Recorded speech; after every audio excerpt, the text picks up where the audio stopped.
പരിശുദ്ധമേ, ദൈവമാതാവേ, 2004 ഡിസംബർ 7-ാം തീയതി ഉച്ചകഴിഞ്ഞ് 2:30 കൃപാസനത്തിൽ സംഭവിച്ച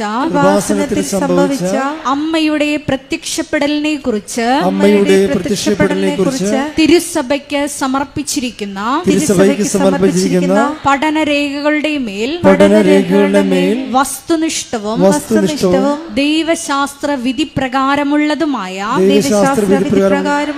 അന്വേഷണ പഠനങ്ങൾ നടത്തി ആ പ്രത്യക്ഷപ്പെടലിലൂടെ പ്രകടമായ ദൈവമാതാവിന്റെ പ്രത്യേക കരുതലും സംരക്ഷണവും വെളിപ്പെടുത്തുന്ന പീഡിതരുടെ ആശ്വാസവും പ്രവാചകന്മാരുടെ രാജ്ഞിയും വാഗ്ദാനത്തിന്റെ പേടകവും പ്രപഞ്ച പ്രകൃതിയുടെ മാതാവുമായ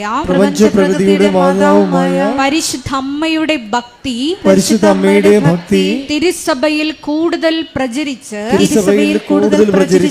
ജീവിതത്തിന്റെ ദുരിത ദുരന്ത അവസ്ഥകളിൽ അകപ്പെട്ട് കഴിയുന്ന അനേകായിരം മക്കൾക്ക് ദൈവത്തിന്റെ സാന്നിധ്യവും സന്ധിപ്പും കൂടുതൽ അനുഭവിക്കുക വഴി ആത്മീയ വിശുദ്ധിയും ദൈവശക്തിയും കൈവരിക്കുവാൻ ഞങ്ങളുടെ കുടുംബങ്ങളെ ഇടയാക്കണമേ. സ്തുതിച്ചു പ്രാർത്ഥിക്കാം. മരിയൻ ഉടമ്പടി എടുത്ത് പ്രാർത്ഥിക്കുന്ന ഞങ്ങളുടെ കുടുംബങ്ങളെ വിശുദ്ധീകരിക്കണമേ, ശക്തീകരിക്കണമേ, ആത്മാവിൽ വഴി നടത്തണമേ. ഹല്ലേലൂയ, ഹല്ലേലൂയ, മഹത്വം, മഹത്വം, ആരാധന, ഹല്ലേലൂയ,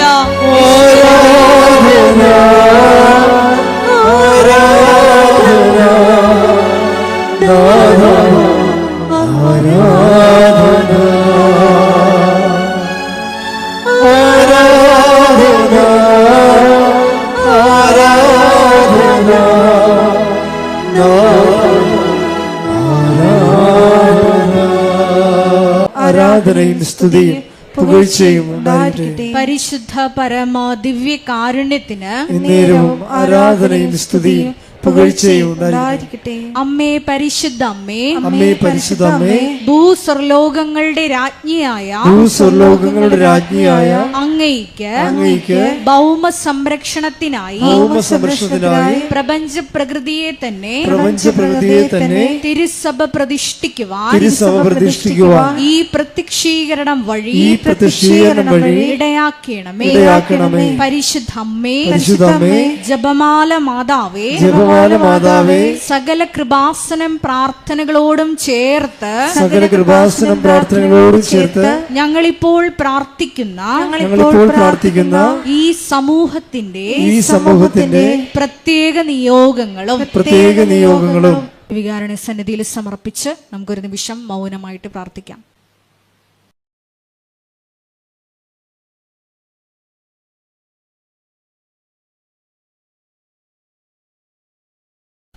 അമ്മയുടെ പ്രത്യക്ഷീകരണത്തിന്റെ ഈ അനുഗ്രഹവേളയിൽ ഞങ്ങൾക്ക് സാധിച്ചു തരുവാൻ കനിയണമേ. ആമേൻ. കൃപാസനം ധ്യാന കേന്ദ്രം അതിന് ദണ്ഡമോചനത്തിനുള്ള വിമോചനത്തിനുള്ള ഒരു സ്ഥലമായി രൂപത മെത്രാൻ പ്രഖ്യാപിച്ചിട്ടുണ്ട്. അപ്പോൾ തീർത്ഥാടകർ വരുന്നവർക്ക് ഇവിടെ കുമ്പസാരിക്കാനും ദണ്ഡവിമോചനം പ്രാപിക്കാനുള്ള അവസരങ്ങളുണ്ട്. അതിൻ്റെത് ആ സമുച്ചയം എന്ന് പറയുന്നത് നമ്മുടെ റോഡിൻ്റെ പടിഞ്ഞാറത്ത് കാണുന്ന നമ്മളുടെ മിഷൻ സെൻ്ററാണ്. അവിടെയാണ് പിതാവ് തീർത്ഥാടന കേന്ദ്രമായിട്ട് പ്രഖ്യാപിച്ച് ചാപ്പൽ വെഞ്ചരിച്ചിരിക്കുന്നത്. അതിൻ്റെ പേര് കൃപാസനം മിഷൻ സെൻ്റർ എന്നാണ്.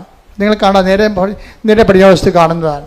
അപ്പോൾ അവിടെ നിങ്ങൾക്ക് തീർത്ഥാടകർ കൂടി വരാവുന്നതാണ്.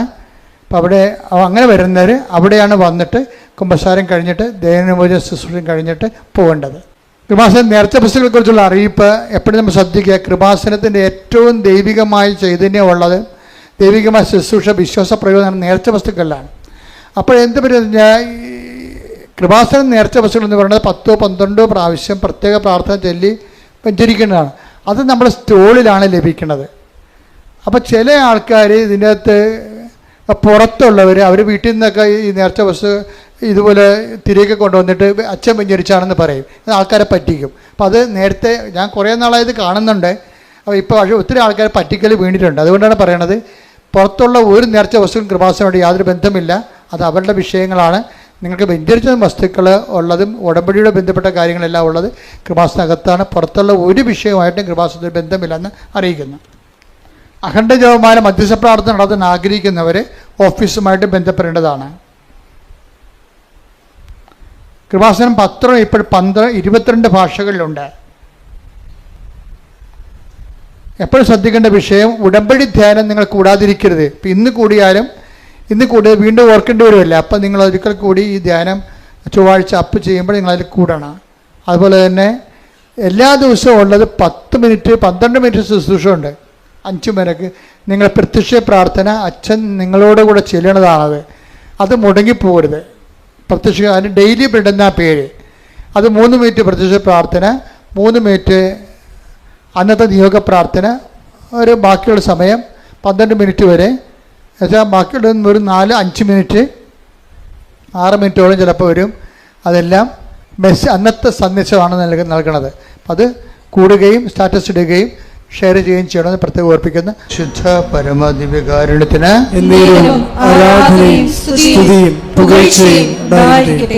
പരിശുദ്ധ പരമദിവ്യകാരുണ്യത്തിന്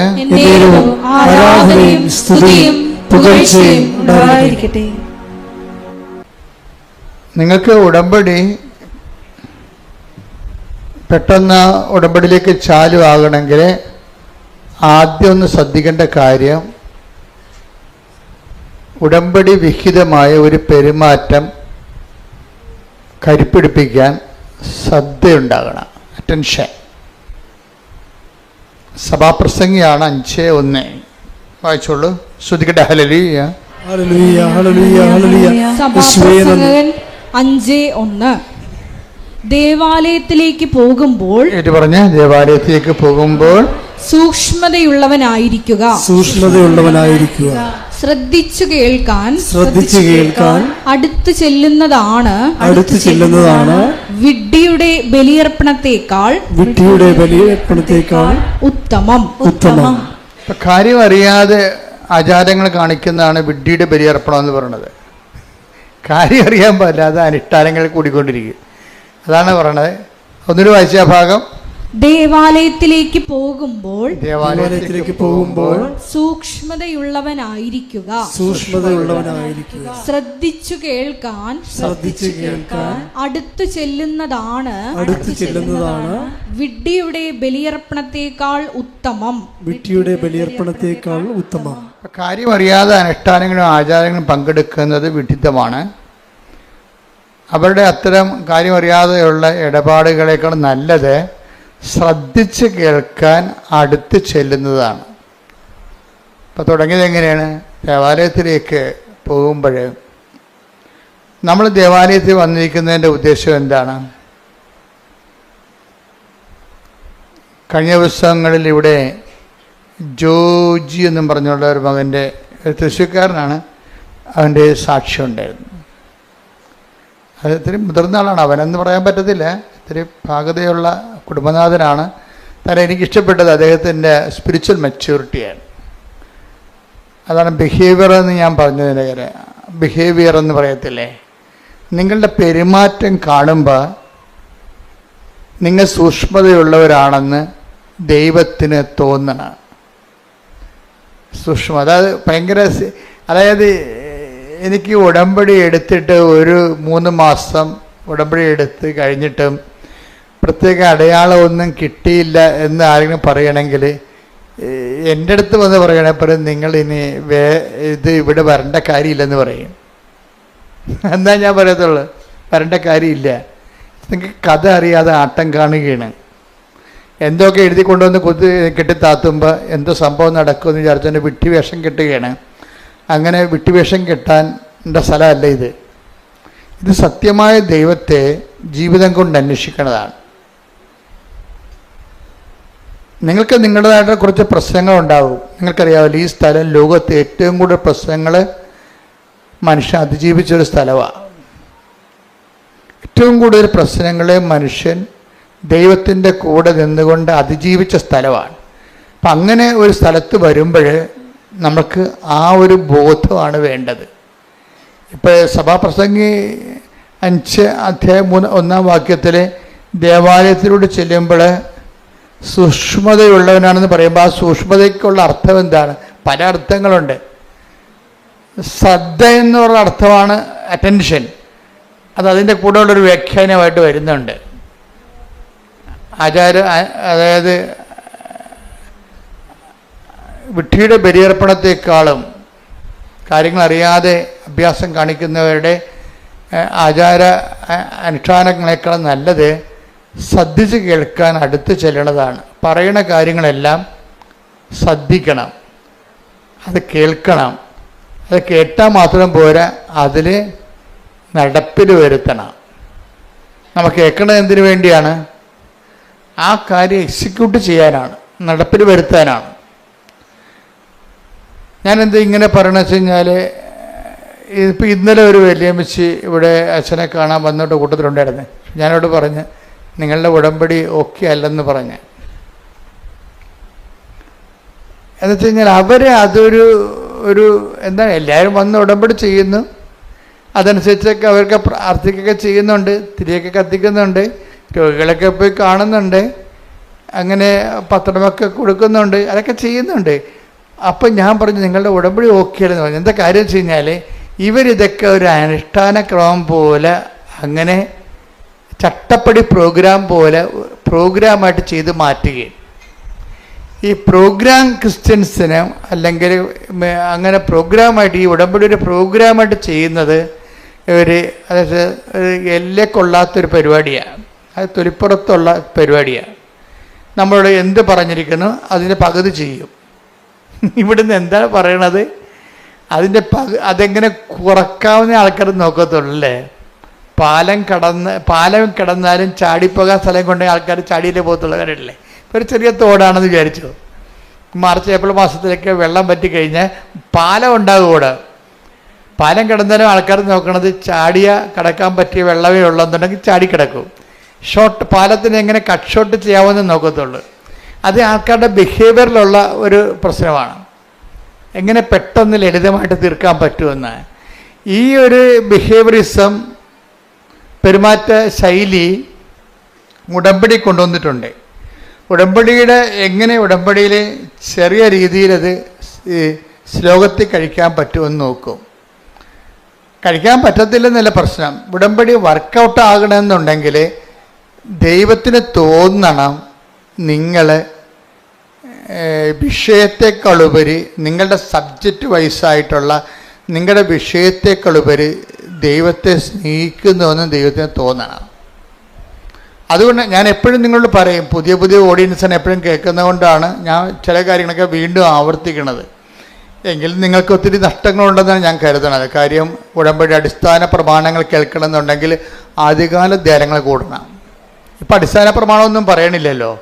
ഉടമ്പടി ഒത്തിരിയേറെ മച്ചുറായത് കാരണം ഈ ഗ്രോത്ത് റിട്രീറ്റുകളാണ് നടക്കുന്നത്. അതായത് 3 പുതുക്കിയവർക്ക് 4 പുതുക്കിയവർക്കുള്ള ക്ലാസ്സുകളാണ് ഇപ്പോൾ നടക്കുന്നത്. ആദ്യമായിട്ട് നമസ്തേ എന്നും പറഞ്ഞ് വന്ന് ഉടമ്പടി എടുക്കുന്നവർക്ക് വേണ്ട സംഭവങ്ങൾ ഇപ്പം കിട്ടണില്ല. കാര്യം റിപ്പറ്റീഷൻ വരണതുകൊണ്ടാണ്. അതിപ്പോൾ നിങ്ങൾ പുതിയ ആൾക്കാർ എന്താ ചെയ്യേണ്ടത്? പുതിയ ആൾക്കാർ പഴയ ധ്യാനങ്ങൾ കൂടണം. ഇതുമായിട്ട് രക്ഷപ്പെട്ടു പോകാൻ ഉദ്ദേശിക്കുന്നുണ്ടെങ്കിൽ പഴയ ധ്യാനങ്ങൾ കൂടണം. ഈ ഒരു കാലഘട്ടം എന്ന് പറയുന്നത് നല്ലൊരു കാലഘട്ടമാണ്. പണ്ട് പഴയ ധ്യാനങ്ങൾ കൂടണമെന്നൊക്കെ പറഞ്ഞു കഴിഞ്ഞാൽ ഒരു 10-20 കൊല്ലം മുമ്പ് പറഞ്ഞു കഴിഞ്ഞാൽ നിങ്ങൾ ഇവിടെ വരണം, അത് റെക്കോർഡ് ചെയ്ത് എടുത്തുകൊണ്ട് പോകണം, അത് പണ്ട് CD ആക്കണം, CD പ്ലെയറിലിട്ട് കേൾക്കണം. ഇപ്പം അങ്ങനെയൊന്നുമില്ല. ഇപ്പം മൊബൈലിൽ എല്ലാ സംഭവമുണ്ട്. സെക്കൻഡുകൾക്കുള്ളിൽ പഴയ ധ്യാനം കിട്ടും. അപ്പോൾ നമ്മൾക്ക് സംബന്ധിച്ചിടത്തോളം സാങ്കേതികത കാരണം ഒത്തിരി വളർന്ന കാരണം ഇത് വളരെ ഫെദർ ടച്ച് ഫിംഗർ ടച്ചിലായിട്ടുണ്ട്. ഇന്ന് തൊട്ടാൽ മതി കിട്ടും. പക്ഷെ തൊടാനുള്ള നമ്മുടെ ഭാഗത്തു നിന്നുള്ള ഇൻവെസ്റ്റ്മെൻ്റ് ഉണ്ട്. ഇതൊരു ഇൻവെസ്റ്റ്മെൻറ്റ് ഒരു സീരിയസ് ആയിട്ടുള്ള പ്രശ്നമാണ്. ചില ആൾക്കാർക്ക് രാവിലെ ഉടമ്പടി എന്ന് പറയുമ്പോൾ ചിലപ്പോൾ രാവിലെ ഒരു പ്രാർത്ഥന പ്രാർത്ഥിച്ചാൽ പിന്നെ ഉടമ്പടി മറന്നു പോകും. മറവി ക്രിസ്ത്യാനി ഭയങ്കരമാണ്, മറവി മനുഷ്യർ ഭയങ്കരമാണ്. രാവിലെ ഒരു പ്രാർത്ഥന പ്രാർത്ഥിക്കും, പറ്റുമെങ്കിൽ അച്ഛൻ്റെ ആ ഡെയിലി ബ്രെഡൊന്ന് കൂടും, പിന്നെ ആ ദിവസം ചിലപ്പോൾ ഒന്നും ചെയ്യത്തില്ല.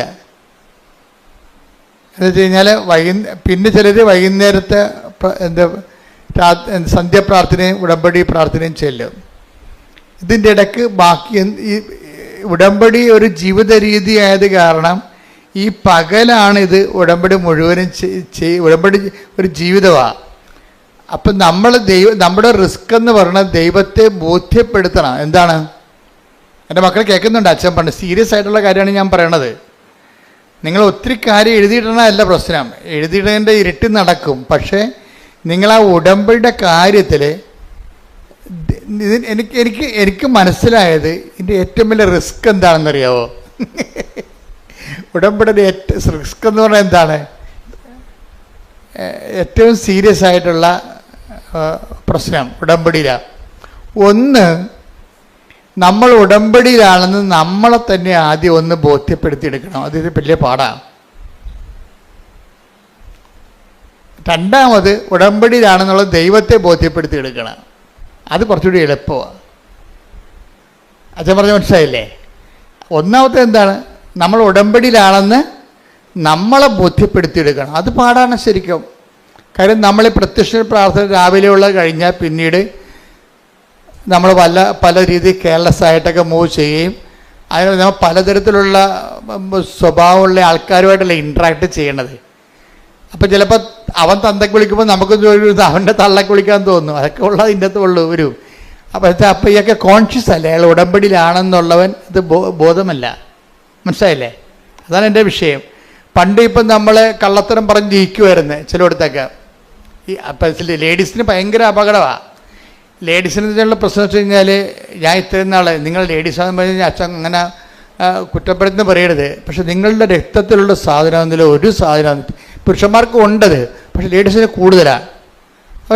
നിങ്ങൾ നിങ്ങളുടെ ഭാഗം കറക്റ്റാണെന്ന് പറയാൻ വേണ്ടി കള്ളത്തരങ്ങൾ പറയും നിങ്ങൾ. എന്നിട്ട് നിങ്ങൾ പറഞ്ഞ് ജയിക്കാൻ വേണ്ടി തരികിട കാര്യങ്ങൾ പറയും. അപ്പം നിങ്ങൾ ഉടമ്പടി ബ്രേക്കായില്ലേ? അപ്പം തന്നെ നിങ്ങൾ പറയുന്ന കാര്യങ്ങൾ, ഇപ്പം നിങ്ങൾ നാത്തൂനുമായിട്ട് ഒരു വഴക്ക് ഒരു സംസാരം ഉണ്ടായി, ഇത് നിങ്ങൾ സ്റ്റാൻഡ് എടുത്ത് അപ്പം മറ്റുള്ളവർ കൂടെ നിൽപ്പുണ്ടെങ്കിൽ ആ നിങ്ങളുടെ സ്റ്റാൻഡ് പൊട്ടയാണെന്ന് കാണുകയാണെങ്കിൽ അവർ നിങ്ങൾക്ക് ഷെയിമായത് കാരണം നിങ്ങൾ കള്ളത്തരങ്ങൾ പറയും. കള്ളത്തരങ്ങൾ പറഞ്ഞ് പൊലിപ്പിച്ച് പറയും, പെരുപ്പിച്ച് പറയും, സത്യവിരുദ്ധമാക്കും. കാര്യം ഒരു വിഷയത്തിൻ്റെ സത്യമുണ്ട്, പിന്നെ ആ സത്യത്തിൻ്റെ പൊലിവ് രൂപങ്ങളുണ്ട്, സത്യത്തിൻ്റെ പൊലിപ്പിച്ച രൂപങ്ങൾ വെച്ച് കഴിഞ്ഞാൽ അതിങ്ങനെ വെച്ച് കെട്ടി പറയും. ഏച്ച് കെട്ടിക്കഴിഞ്ഞാൽ മുഴച്ചിരിക്കും. അപ്പോൾ എപ്പോഴും ഇതിൻ്റെ അകത്ത് വരുന്ന വിഷയം സത്യത്തിൻ്റെ പൊലിവ് രൂപങ്ങൾ, അത് നുണയാണ് ശരിക്കും പറഞ്ഞാൽ. മനസ്സിലായില്ലേ? ഇല്ലാത്ത കാര്യം നമ്മുടെ സ്റ്റാൻഡ് ക്ലിയർ ചെയ്യാൻ വേണ്ടി ഉണ്ടാക്കി വലിപ്പത്തിൽ പറയും. അതെല്ലാം ലേഡീസിന് കുറേ പ്രശ്നങ്ങളുള്ളതാണ് ഇതിൻ്റെ അകത്ത്. നമ്മളറിയാതെ പോവുകയാണ് ശരിക്കും പറഞ്ഞാൽ. നമ്മളിങ്ങനെ ചെയ്യുമ്പോൾ തന്നെ സത്യം ബ്രേക്ക് ഡൗൺ ആകുന്നുണ്ടെന്നും അപ്പം നമ്മൾ ഉടമ്പടി ബ്രേക്ക് ചെയ്യുന്നതോട് നമുക്കറിയത്തില്ല. അപ്പം അതുകൊണ്ട് ആദ്യത്തെ റിസ്ക് എന്ന് പറഞ്ഞാൽ എന്താണ്? നമ്മൾ ഉടമ്പടിയിലാണെന്ന് നമ്മളെ തന്നെ ബോധ്യപ്പെടുത്തി എടുക്കുന്നതാണ് ആദ്യത്തെ റിസ്ക്. അത് ഒരു നല്ല പരിശീലനത്തിലൂടെ ഉണ്ടാകത്തുള്ളൂ. നല്ല പരിശീലനത്തിലൂടെ, അതായത് ഉടമ്പടി ഒരു ബോധമാണ് ശരിക്കും ആദ്യമേ. അതുകൊണ്ടാണ് സഭാപ്രസംഗി 5:1 പറയുന്നത് എന്താണ്? ദേവാലയത്തിലേക്ക് ചെല്ലുമ്പോൾ ദേവാലയത്തിലേക്ക് ചെല്ലുമ്പോൾ നീ സൂക്ഷ്മതയുള്ളവനാവുക. അതൊരു ബോധമാണ്, കോൺഷ്യസ് ആണ്. ഇപ്പം പുതിയ ഉടമ്പടിക്കാരായാലും പുതുക്കിയ ഉടമ്പടിക്കാരായാലും എപ്പോഴും ഒരു കോൺഷ്യസ് ഫോം ചെയ്യണം. ഈ കോൺഷ്യസ് ഫോം ചെയ്യാൻ വേണ്ടിയാണ് ഉടമ്പടി കാശുരൂപം നെഞ്ചത്ത് കെട്ടി തന്നിരിക്കുന്നത്. പിടികിട്ടിയ? ഇനി കുറേ നേർച്ച വസ്തുക്കളുണ്ട് ഇതിൻ്റെ അകത്ത്. ഈ നേർച്ച വസ്തുക്കളുടെ എല്ലാ ഉപയോഗവും ഇതിലെ ഒരു കാരണം നിങ്ങൾ ഉടമ്പടിയിലാണെന്നുള്ള കാര്യം നിങ്ങളെ തന്നെ ബോധ്യപ്പെടുത്തിയെടുക്കേണ്ടതാണ്. അത് വിശ്വാസ പ്രയോഗത്തിനുള്ളതാണ് എല്ലാം. ഈ സംഭവങ്ങളെല്ലാം വളരെ ചിട്ടയായിട്ടും അടുക്കായിട്ടും ഭംഗിയായിട്ടും ചെയ്യുന്ന ഒത്തിരി പേരുണ്ട്. അവരുടെ സാക്ഷ്യങ്ങൾ കേൾക്കുമ്പോൾ നമ്മൾ ഞെട്ടുന്നതിൻ്റെ കാര്യം അതാ. കാര്യം ഉടമ്പടിയെ സംബന്ധിച്ചിടത്തോളം ഞാൻ എപ്പോഴും പറയും പക്കാ ഫോർമുലയാണെന്ന് പറയും. അതെന്താ, ഞാൻ അച്ഛനായിട്ട് 40 കൊല്ലമായല്ലോ. ഇത്രയും നാൾ പഠിക്കണ കാലത്ത് കൃത്യമായിട്ട് 10 കൊല്ലം കൃത്യമായിട്ട് പഠിച്ചിട്ടുണ്ട്. ഇന്നും പഠനം ഞാൻ നിർത്തിയിട്ടില്ല. ഒരു കാലത്തും ഞാൻ പഠനം നിർത്തിയിട്ടില്ല. എൻ്റെ മുറി മുഴുവൻ ബുക്കുകളാണ്. ലൈബ്രറി വേറെ ഉണ്ടാക്കി വെച്ചിട്ടുണ്ട് ഇവിടെ. എന്നിട്ട് ആയിരക്കണക്കിന് രൂപയുടെ പുസ്തകങ്ങൾ എല്ലാ കൊല്ലവും മേടിച്ചു കൂട്ടുകയും ചെയ്യും. പുതിയ പുതിയ കാര്യങ്ങൾ വരുമ്പോഴും പഠനങ്ങൾ വരുമ്പോഴും അതെല്ലാം ശ്രദ്ധിക്കുകയും അപ്ഡേഷൻ നടത്തുകയും ചെയ്യും. അതിങ്ങനെ മുഴുവൻ നിങ്ങൾക്കിങ്ങനെ കൊട്ടതേങ്ങ പോലെ ഞാൻ എഴുതി പൂളി തരത്തില്ല. അതിനെ അസിമുലേറ്റ് ചെയ്തിട്ട് അതിൻ്റെ സത്യാവശങ്ങൾ പരിശോധിക്കും. അപ്പോൾ ഒരു നിരന്തര പഠനത്തിലാണ്. ഈ ഒരു തീക്ഷ്ണത നിങ്ങളുടെ ഭാഗത്തുനിന്ന് ഉണ്ടാകണം. ഉടമ്പടിയിലൂടെ നിങ്ങൾ ജീവിക്കുകയും പഠിക്കുകയും ചെയ്യാൻ. നിങ്ങളെ പലരും എടുക്കുന്നത് ഡിസ്പോസിബിൾ ഉടമ്പടിയാണ് എടുക്കുന്നത്. ഡിസ്പോസിബിൾ ഉടമ്പടിയിൽ ഡിസ്പോസിബിൾ ഗ്ലാസ് ഇല്ലേ, ഇപ്പം നിരോധിച്ചിട്ടുണ്ട് ഗവൺമെൻറ് അല്ലേ. ഇപ്പം നിരോധിച്ച ഡിസ്പോസിബിൾ ഗ്ലാസ്, അത് കാപ്പി കുടിച്ചിട്ട് ഗ്ലാസ് എടുത്ത് എറിഞ്ഞ് ഡിസ്പോസ് ചെയ്ത് കളയും. അത് പല ആൾക്കാരും വഴിയിലാണ് കളയുന്നത്. ഇതുപോലെ തന്നെ ഡിസ്പോസിബിൾ ഉടമ്പടി എടുത്തിട്ടുണ്ട് കുറേ ആൾക്കാർ. എന്ന് വെച്ച് കഴിഞ്ഞാൽ അതിൻ്റെ അകത്ത് നിങ്ങളുടെ IELTS മറ്റേ PR മാത്രം എടുത്തിട്ട് ഉടമ്പടി കളയും. ഡിസ്പോസിബിൾ ഉടമ്പടി പുതിയ അങ്ങനെ കുറേ അവതാരങ്ങളുണ്ട്. ഭയങ്കര മുതലുകളല്ല വന്നത്, ഉടമ്പടി വന്നതല്ലേ. എന്നുവെച്ചാൽ ഡിസ്പോസിബിൾ ഉടമ്പടി എന്ന് വെച്ച് കഴിഞ്ഞാൽ അവർക്ക് ആവശ്യമായ അവിടെ ഇപ്പം പരീക്ഷ റിസൾട്ട് വരാൻ പോകുന്നു. റിസൾട്ട് വന്നു കഴിഞ്ഞു, ശരി, അവർക്ക് റാങ്ക് കിട്ടി, യേശുവേ സ്തോത്രം, യേശുവേ നന്ദി, ബാക്കി ഉടമ്പടി കളയും. ആ റിസൾട്ട് മാത്രം എടുക്കും. ചായ കുടിച്ചൊരു ഗ്ലാസ് കളയും. അതിനാണ് ഡിസ്പോസിബിൾ ഉടമ്പടി എന്നും. ഇതിൻ്റെ വിഷയമെന്ന് പറയണത് ഉടമ്പടി ഡിസ്പോസ് ചെയ്യാൻ പറ്റത്തില്ല. കാര്യം എന്താണ്, നിങ്ങൾ ഡിസ്പോസ് ചെയ്താലും കടമായിട്ട് നിൽക്കും. അത് കാര്യം എന്താണ്, ഉടമ്പടി ചെയ്യണത് മാറ്റമില്ലാത്ത ഒരാളുമായിട്ടാണ് ഉടമ്പടി ചെയ്യണത്. അപ്പനും അമ്മയാണെന്ന് പറഞ്ഞാലും മരിക്കുമ്പോൾ തീരും. ഇത് തീരത്തില്ല. അപ്പനും അമ്മയാണെന്ന് മരിക്കുമ്പോൾ തീരുമല്ല. മരിക്കുമ്പോൾ തീരും എന്നുള്ള കാര്യം നിങ്ങൾ പറയൂ, മരിക്കുമ്പോൾ തീരത്തില്ല അച്ഛാ. അപ്പം മരിച്ചതിൻ്റെ ഓർമ്മ ഇപ്പോഴും ഉണ്ടാവും, ശരി. പക്ഷേ ആത്മക്കാണ്ട ദിവസമൊന്നും ചെല്ലാം സെമിത്തേരി. ഒരു പൂച്ചക്കളിയും കാണത്തില്ല, വിറ വർദ്ധിക്കുക. ഒരു സ്വർഗസ്ഥനായ പിതാവ് എല്ലാം കാണത്തില്ല. അത് ഈ വെറുതെ ഈ അഭ്യാസം 30-നും കുഴിയാഴ്ചക്ക് 41-നൊക്കെ വെറുതെ മോങ്ങണാണേ. അതെനിക്കറിയാം. ഞാൻ അത് കാരണം അത് മൈൻഡ് ചെയ്യത്തില്ല. എത്ര കരഞ്ഞാലും ഞാൻ മൈൻഡ് ചെയ്യത്തില്ല. എനിക്കറിയാം ഈ അഭ്യാസമൊക്കെ 6 മാസത്തേക്ക് ഉള്ളെന്ന്. പിന്നെ അപ്പൻ്റെ മരിച്ചതിന് ഡേറ്റ് പോലും മറന്നു പോകും. ഇപ്പം വിളിച്ചു വെച്ചാൽ അത് ഓരോരുത്തരും വിളിച്ചു, എൻ്റെ അപ്പൻ എന്നാ മരിച്ചു വെച്ചാൽ ഡേറ്റ് അത് ഏത് വർഷമാണ് മരിച്ച അറിയാൻ പോലെ. പക്ഷെ അങ്ങനെ ഒരു ഡിസ്പോസിബിൾ ആളുമായിട്ടും അല്ല. അപ്പം വരെ ഇപ്പം ഡിസ്പോസിബിൾ ആണെന്ന് മനസ്സിലായില്ലേ, കളഞ്ഞു, ഓർമ്മ പോലും പോയി, മരിച്ചത് എന്നാന്ന് പോലും അറിയാൻ പറ്റില്ല. അങ്ങനെ ഒരാളുമായിട്ടല്ല നമ്മൾ ഉടമ്പടി എടുത്തിരിക്കുന്നത്. അതുകൊണ്ടാണ് മാറ്റമില്ല എന്ന് ഈശോ ഇടയ്ക്കിടയ്ക്ക് പറഞ്ഞുകൊണ്ടിരിക്കും. ആകാശവും ഭൂമിയും കടന്നു പോട്ടെ, വിടക്കോട്ട് സ്തുതിക്കട്ടെ. Hallelujah, hallelujah, hallelujah, hallelujah, hallelujah. യേശുവേ നന്ദി. Hallelujah, hallelujah, hallelujah, hallelujah, hallelujah, hallelujah. യേശുവേ നന്ദി, സ്തുതി, സ്തുതി. Hallelujah, hallelujah. ശുദ്ധ പരമ ദിവ്യകാരുണ്യത്തിന് ആരാധനയും സ്തുതിയും പുകഴ്ചയും ഉണ്ടായിരിക്കട്ടെ. മത്തായി 24:35. ആകാശവും ഭൂമിയും കടന്നു പോകും. ആകാശവും ഏറ്റുപറഞ്ഞ് ആകാശവും ഭൂമിയും കടന്നു പോകും. എന്നാൽ എന്റെ വചനങ്ങൾ കടന്നു പോവുകയില്ല. അപ്പൊ വചനങ്ങള് കടന്നു പോകുകയില്ല എന്ന് പറയുമ്പോൾ കർത്താവ് അവൻ പറയണ പോലെ നമ്മൾ ചെയ്തോളാം എന്നാണ് പറഞ്ഞിരിക്കണേ. എപ്പോഴും മനസ്സിലാക്കേണ്ട ഒരു വിഷയം എന്ന് വെച്ച് കഴിഞ്ഞാൽ കർത്താവിൻ്റെ മാറ്റമില്ലാത്തതിനുമായിട്ടാണ് നമ്മൾ ഉടമ്പടി എടുത്തിരിക്കുന്നത്. അപ്പോൾ നമ്മുടെ വിഷയങ്ങൾ മാറിയാലും ഉടമ്പടി ജീവിതത്തിന് പിന്നെയും നിലനിൽപ്പും പ്രസക്തിയും ഉണ്ട്. ദൈവത്തോടാണ് നമ്മൾ ഉടമ്പടി ചെയ്തിരിക്കണം എന്നുള്ളൊരു ബോധമാണ്. ഈ ദേവാലയത്തിലേക്ക് പോകുമ്പോൾ സൂക്ഷ്മതയുള്ളവനാകണമെന്ന് പറയുമ്പോൾ ആ സൂക്ഷ്മത എന്ന് പറയണത് ഒരു ബോധമാണ്. എന്താണ് ബോധം? അതിൽ ഒന്നാമത്തെ ബോധം എന്താണ്? ഞാൻ ദൈവത്തോടാണ് ഉടമ്പടി എടുത്തിരിക്കുന്നത്. അത് ഡിസ്പോസിബിൾ അല്ല. ഇത് എന്നെ പറഞ്ഞ് പഠിപ്പിക്കണം തന്നെത്താൻ. അതാണ് പറയുന്നത് ഉടമ്പടി എന്ന് പറയുന്നത്. എൻ്റെ റിസ്കിൽ ഒന്നാമത്തെ കാര്യം എന്താണ്? ഞാൻ ഉടമ്പടിയിലാണെന്ന് തന്നെ പറഞ്ഞ് പഠിപ്പിക്കുന്നതാണ് എൻ്റെ ഒന്നാമത്തെ റിസ്ക്. ഞാൻ ഉടമ്പടിയിലാണ്, ഞാൻ ഉടമ്പടിയിലാണ്, ഞാൻ ഉടമ്പടിയിലാണ്, ഞാൻ ഉടമ്പടിയിലാണ്. Okay, praise the Lord. Praise the Lord. അപ്പൊ ഇത് ഇടയ്ക്ക് എല്ലാ ദിവസവും ഒന്ന് പറയണ നല്ലതായിരിക്കും കേട്ടോ. പ്രത്യേകിച്ച് നിങ്ങൾ കാത്തലിക്സ് കുമ്പസാരിക്കുമ്പോൾ എവിടെയാണ് ഈ ഉടമ്പടി ദിവസങ്ങളിൽ കാര്യം ഒരു അവിശുദ്ധമായൊരു വ്യക്തിയുമായിട്ട് ദൈവത്തിന് ഉടമ്പടി നിലനിൽക്കാൻ പാടായിരിക്കും. മനസ്സിലായില്ലേ? അതുകൊണ്ടാണ് എബ്രാഹത്തിനോട് പറഞ്ഞത്. എന്താണ് എബ്രാഹത്തിനോട് എന്താ ദൈവം പറഞ്ഞത്? ഇതാ പഴയ ധ്യാനത്തിൽ നിന്ന് എടുത്ത് പറയണേ കേട്ടോ. ഉൽപ്പത്തി 17:1.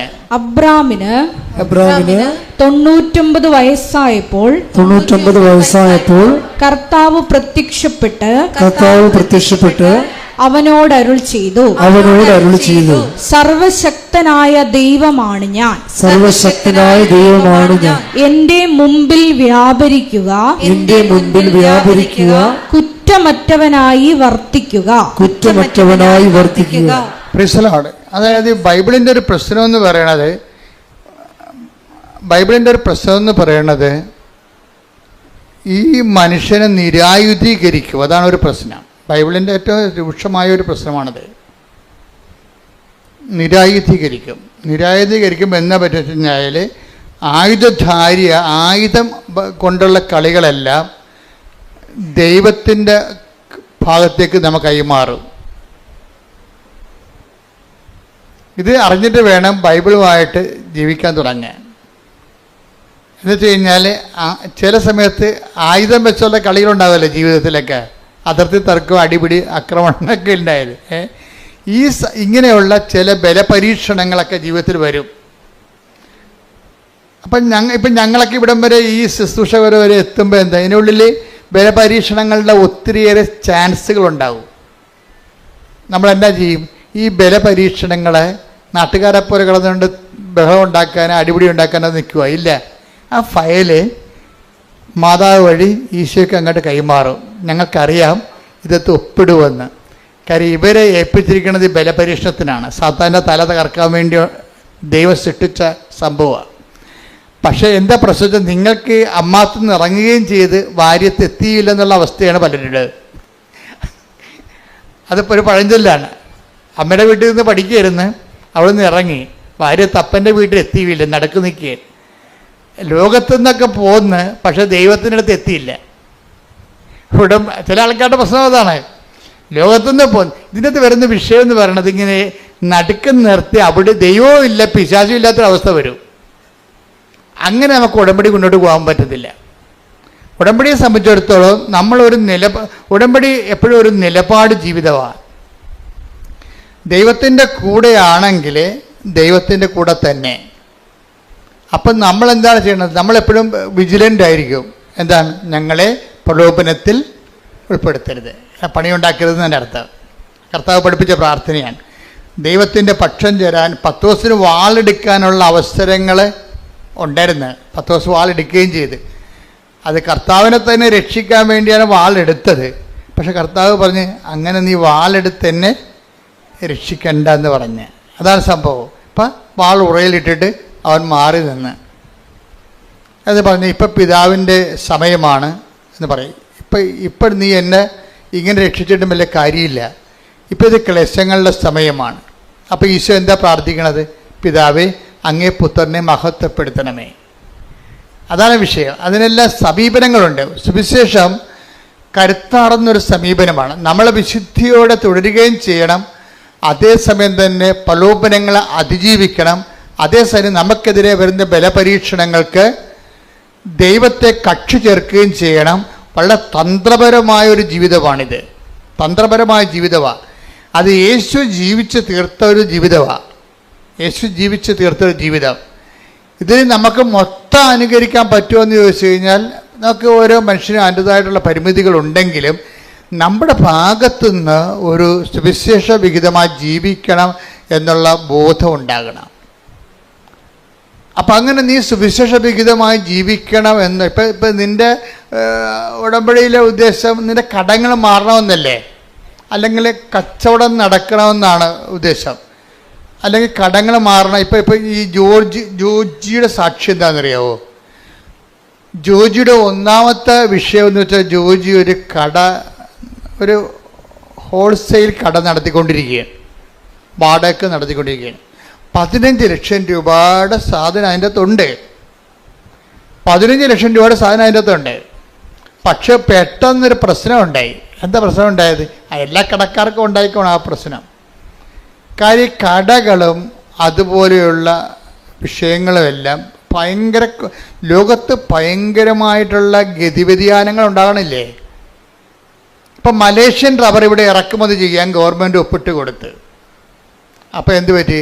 നാട്ടിലെ റബ്ബറൊക്കെ ഇരിപ്പായി പോയില്ലേ? വില കുറഞ്ഞു. അതല്ലേ പ്രശ്നം. ഇപ്പം റബ്ബർ കർഷകൻ എന്ത് ചെയ്യാണ്? വെട്ടുകാരുടെ വില കൂടിയപ്പോൾ എന്നാ പറ്റി? ഉടയക്കാരൻ തന്നെ വെട്ടാൻ തുടങ്ങും. വെളുപ്പിന് എഴുന്നേറ്റ് 3 മണിക്ക് പോയി. അല്ലെങ്കിൽ ഒന്നും മുതലാകണില്ലേ? 80 ഷീറ്റിൻ്റെ റബ്ബർ മരങ്ങളുണ്ട്. പക്ഷേ വേറെ ആരെക്കൊണ്ട് വെട്ടിച്ച് കഴിഞ്ഞാൽ ഇതിൽ കിട്ടുന്ന മീതിയും കൊണ്ട് അവൻ പോവും. അപ്പോൾ എന്ത് ചെയ്യും? ഉടയക്കാലം തന്നെ വെട്ടാൻ തുടങ്ങും. അപ്പോൾ ഇങ്ങനെ ഓരോരോ സമയത്തും നമുക്ക് നമ്മളുടെ തൊഴിലിനും വരുമാനത്തിനുമൊക്കെ പുതിയ വെല്ലുവിളികളുണ്ടാവും. ആ വെല്ലുവിളികളിലെല്ലാം ഉടമ്പടിയിൽ അതിൻ്റെ പ്രൊവിഷൻസ് ഉണ്ട്. എന്താ കാര്യം? ചില വെല്ലുവിളികൾ നമ്മുടെ നിലവിലുള്ള പവർ കൊണ്ട് കൈകാര്യം ചെയ്യാൻ പറ്റാതെ വരും. അത് ഇപ്പോഴല്ല, പണ്ട് മുതലേ ദൈവത്തിന് അറിയാവുന്ന ഒരു ദൈവം അറിഞ്ഞിട്ട് അതിന് സമാധാനം കണ്ടുപിടിച്ചിട്ടുണ്ട്. ചില വെല്ലുവിളികൾ നമ്മളുടെ പവർ കൊണ്ട് തന്നെ നമ്മൾക്ക് അതിനെ പ്രതിരോധിക്കാൻ പറ്റാതെ വരും. അതിനാണ് പറയണത് എന്താണ്? മെരിറ്റ്, നമ്മുടെ മെരിറ്റ്. ചില വെല്ലുവിളികൾ നമ്മുടെ മെരിറ്റ് കൊണ്ട് ചെയ്യാൻ പറ്റാതെ വരും. അതുകൊണ്ടാണ് ബൈബിൾ പുതിയ ഫോർമുല വെച്ചിരിക്കുന്നത്. എന്താണ്? Not by merit but by grace. അതാണ് നമ്മൾ എഫേസ്യസ് 2:8 അതാണ് ഉടമ്പടിയുടെ അടിസ്ഥാന പ്രമാണം. Not by merit but by grace. പിന്നെ എന്താണ് പറയുന്നത്? നമ്മൾ അത് എഫേസ്യസ് 2:8. പിന്നെ നമ്മൾ എന്താ പറയണത്? സക്കറിയ, ഇതിപ്പോൾ ആദ്യകാല ധ്യാനം നോക്കിയാൽ മതി. സക്കറിയ 4:6 എന്താ പറയണത്? സൈന്യത്താലെയല്ല, ശക്തിയാലെയല്ല, കർത്താവിൻ്റെ ആത്മാവിനാൽ. അപ്പം ജീവിതത്തിനെതിരെ വരുന്ന ചില വെല്ലുവിളികൾ നമ്മുടെ ശക്തിയും സൈന്യവും കൊണ്ട്, ആളുകൊണ്ടോ അർത്ഥം കൊണ്ടോ നേരിടാൻ പറ്റത്തില്ല.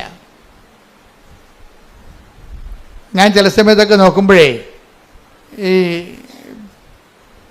ചില പെരുമ്പാമ്പൊക്കെ കഴിഞ്ഞ ദിവസങ്ങളിൽ ഞാനൊരു വീഡിയോ എൻ്റെ ശ്രദ്ധയിൽ കണ്ടോ. അതായത് എന്തോ സീരിയസ് ആയിട്ടുള്ള കാര്യം നോക്കേണ്ട സമയത്ത് വേറൊരു വീഡിയോ കയറി വന്നു. എന്ന് വെച്ച് കഴിഞ്ഞാൽ ഒരു ആമ, ഒരു പട്ടി ഇങ്ങനെ വായിൽ ഇങ്ങനെ വാ പൊളിച്ചുകൊണ്ട് അതിൻ്റെ നാക്കൊക്കെ നീട്ടിക്കൊണ്ട് ഇങ്ങനെ കിതച്ചുകൊണ്ട് ഒരു ആമയുടെ അടുത്ത് നിൽക്കുകയാണ്. കുഞ്ഞാമ അല്ലെങ്കിൽ അപ്പോൾ ഈ പട്ടി നാക്ക് നീട്ടിക്കൊണ്ട് നിൽക്കുന്ന സംഭവം ആമ എന്തോ അനങ്ങണ പോലെ കണ്ട് ആമ അതിൻ്റെ തോട്ടിൽ നിന്ന് തല വലിച്ച് പുറത്തിട്ടിട്ട് പട്ടിയുടെ നാക്കെ കയറി കടിച്ചവരോട് പട്ടി കിടന്ന് കാറിയിട്ട് പട്ടി പെടുന്ന പാട്. ഒരു കുഞ്ഞാമ കടിച്ചിട്ട് അവൻ കാറിയിട്ട് അതിനെ ആമയുണ്ടെങ്കിൽ പട്ടിയുടെ നാക്കൊന്നും കടി വിടണില്ല. ഒരു പ്രത്യേക സിറ്റുവേഷൻസ് എന്ന് ഈ ജീവിതത്തിൽ ഇതുപോലെ നമ്മൾക്ക് നിസ്സാരമാകുന്ന വിഷയങ്ങൾ കയറി നമ്മളെ വല്ലാതെ അങ്ങോട്ട് പിടിക്കും. ഒരു ആമയാണെന്ന് പറഞ്ഞൊരു പക്ഷേ ആമ കടിവിട്ടിട്ടല്ല പട്ടിക്ക് പോകാൻ പറ്റത്തുള്ളൂ. അപ്പം നമ്മൾ നിസ്സാരമല്ലെന്നാണ് പട്ടിയും കണ്ടത്. അതാണ് എൻ്റെ വയറ്റെന്നൊക്കെ എൻ്റെ പോയി നിന്നത്. പക്ഷെ അത് കയറി പിടിച്ച്. ഇതുപോലെ നിസ്സാര പ്രശ്നങ്ങളും നമ്മളെ വല്ലാണ്ട് രീതിയിൽ ബാധിക്കും. ഇങ്ങനെ നിസ്സാര പ്രശ്നങ്ങൾ വല്ലാതിൻ്റെ ബാധിക്കുമ്പോൾ തന്നെയാണ് നമ്മളെന്ത് ചെയ്യും? ഇങ്ങനെയുള്ള അലപരാധി തരങ്ങളൊക്കെ ജീവിതത്തിൽ നിന്ന് ഒഴിവാക്കാൻ വേണ്ടിയാണ് പ്രൊട്ടക്ഷന് വേണ്ടി നമ്മൾ ഉടമ്പടിയിൽ ഒരു പ്രൊവിഷൻ ഉണ്ട്. സംരക്ഷണം എന്ന് വെച്ച് കഴിഞ്ഞാൽ നമ്മൾ ഈ വഴിയിലൊരു അപകടമാണെന്ന് കണ്ട കർത്താവ് നമ്മളെ അതവിടെ ചെന്ന് ചാടാതിരിക്കാൻ വേണ്ടി വേറെ വഴിയിലൂടെ കൊണ്ടുപോകും. ഇപ്പോൾ വേറെ വഴി ഉണ്ടാകുമോ? ശരിക്കും പറഞ്ഞാൽ പ്രാർത്ഥിക്കാത്തത് കൊണ്ടാണ് നമ്മൾ ഈ വഴി ചെന്ന് ചാടണത്. എല്ലാത്തിനും സേഫായിട്ടുള്ള വഴികളുണ്ടാവും. നമ്മൾക്ക് സേഫ് തോന്നാത്തതിൻ്റെ കാരണം നമ്മുടെ പ്രാർത്ഥനാ ജീവിതത്തിൽ പുലിവാലുള്ളത് കൊണ്ടും പെരുമാറ്റത്തിൽ കുഴപ്പങ്ങളുള്ളത് കൊണ്ടുമാണ്. ഇപ്പോൾ ഉദാഹരണത്തിന് ഞാനൊരു കഥ, ഇപ്പം സമരക്കാരുടെ കഥ പറയാം. സമരക്കാരുടെ കഥ എന്താ? സമരക്കാരുടെ കഥയല്ല, അത് നിങ്ങൾക്കറിയാം. അതല്ല, സമറിയായിലൂടെ ഈശോ ജെറുസലേമിലേക്ക് പോകാൻ വേണ്ടി 2 അപ്പോസ്തലന്മാരെ പറഞ്ഞു വിടും, യാക്കോബ് യോഹന്നാനും. അണ്ണന്മാർ നേരെ സമറിയായിൽ ചെല്ലും. അപ്പോൾ അവർ ചോദിക്കും എവിടെ പോകണമെന്ന് ചോദിക്കും. ജെറുസലേമിൽ പോകണമെന്ന് പറയും. അപ്പോൾ അവർ പറയും നിൻ്റെ കൈകാര്യം ഞങ്ങൾ വെട്ടുമെന്ന് പറയും. കാര്യം എന്താണ്?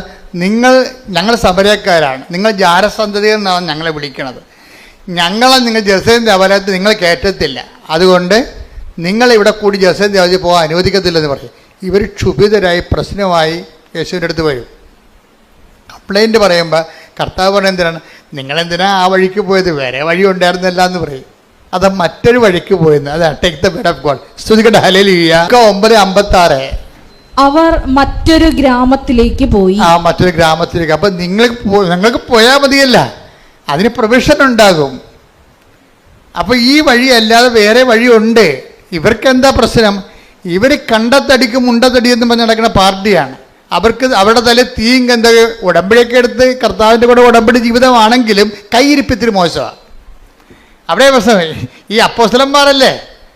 അപ്പോസ്തലന്മാർ കർത്താവിൻ്റെ കൂടെ ജീവിച്ചുകൊണ്ട് ഫോർമാറ്റ് ചെയ്തുകൊണ്ട് ജീവിക്കണമല്ല. പക്ഷേ യവന്മാരുടെ കൈയിരിക്കണത് ശത്രുക്കളുടെ തലയിൽ തീയും ഗന്ധകവും വീഴണമെന്നുള്ള ആഗ്രഹക്കാരാണ്. ഉടമ്പടിയൊക്കെയാണ് കാര്യം ശരി, പക്ഷേ നമ്മളെ തൊട്ട് കഴിഞ്ഞാൽ അവൻ്റെ തല തെറിക്കണമെന്നുള്ള മെൻറ്റാലിറ്റി ഉള്ള ആൾക്കാരാണ്. ഈ മെൻറ്റാലിറ്റിയുമായിട്ട് കർത്താവിൻ്റെ കൂടെ ജീവിക്കാൻ പാടാണ്. ഉടമ്പടി ജീവിതം മുന്നോട്ട് പോകത്തില്ല. അതുകൊണ്ട് അവരിൽ തന്നെയുള്ള വിഷമൊക്കെ പുറത്ത് ചാടിച്ചിട്ട് താണ് ഇവരെ ക്ലീൻ ചെയ്തെടുക്കണേ കർത്താവ്. ഇപ്പോൾ ഇഷ്യൂസ് ഉണ്ടാകുമ്പോൾ ഓർക്കുക, നിങ്ങളുടെ കയ്യിൽ എന്തോ കുഴപ്പമുണ്ടെന്ന് എൻ്റെ അർത്ഥം. അവൻ്റെ കുഴപ്പമുണ്ടെന്നല്ല പ്രശ്നം. ബൈബിൾ കാണിക്കുന്ന രീതികൾ വ്യത്യാസമുണ്ട്.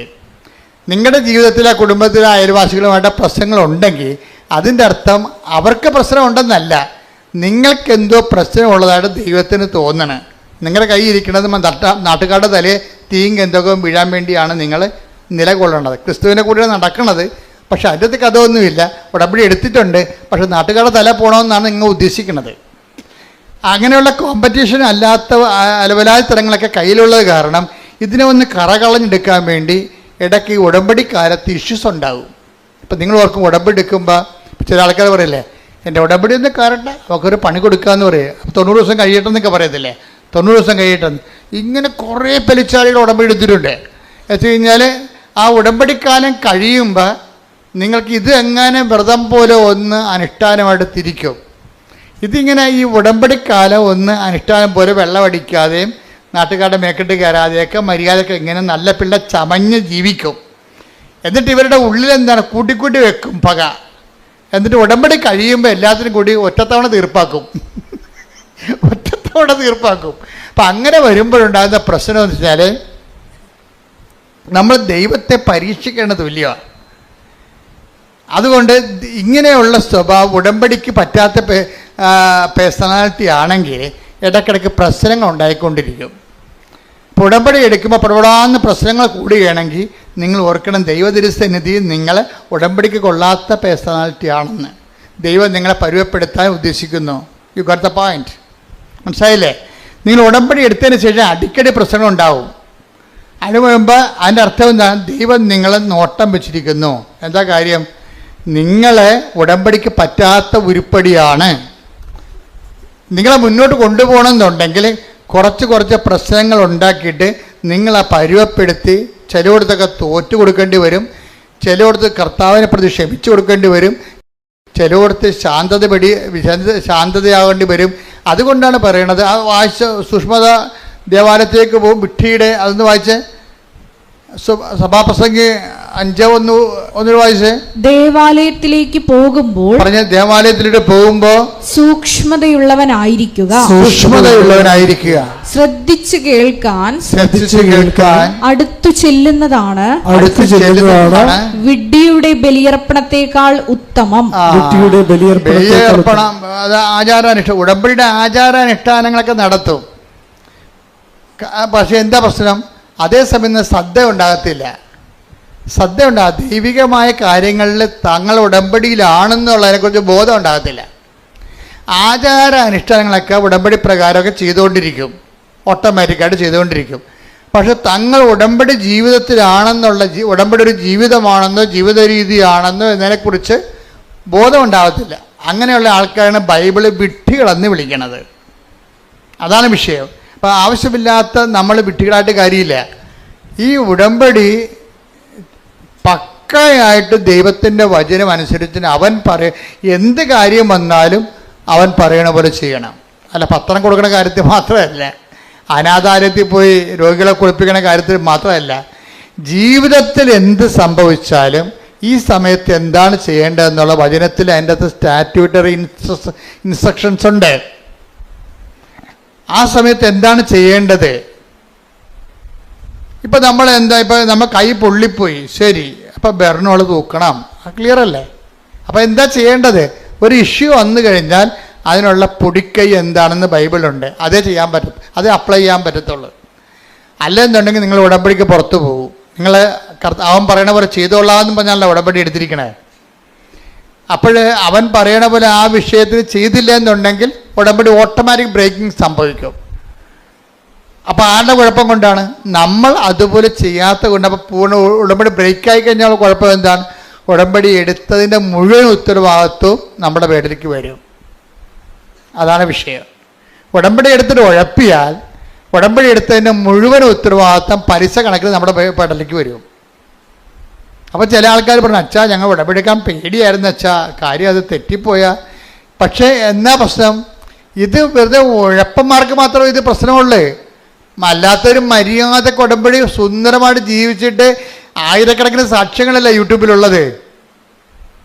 അപ്പോൾ അത് എളുപ്പമുള്ള കാര്യമാണ്. ഞാൻ സംസാരിച്ചുകൊണ്ടിരിക്കുന്ന കാര്യം എല്ലായിടത്തും ജീവിതത്തിൽ ഉഴപ്പിയിട്ടുണ്ട്. ആ പാരമ്പര്യം അനുസരിച്ച് ഇവിടെ വന്ന് ഉഴപ്പും. അതാണ് പ്രശ്നം. നിങ്ങൾ ജീവിതം മൊത്തം ഉഴപ്പിയ പാർട്ടി ആയിരിക്കും.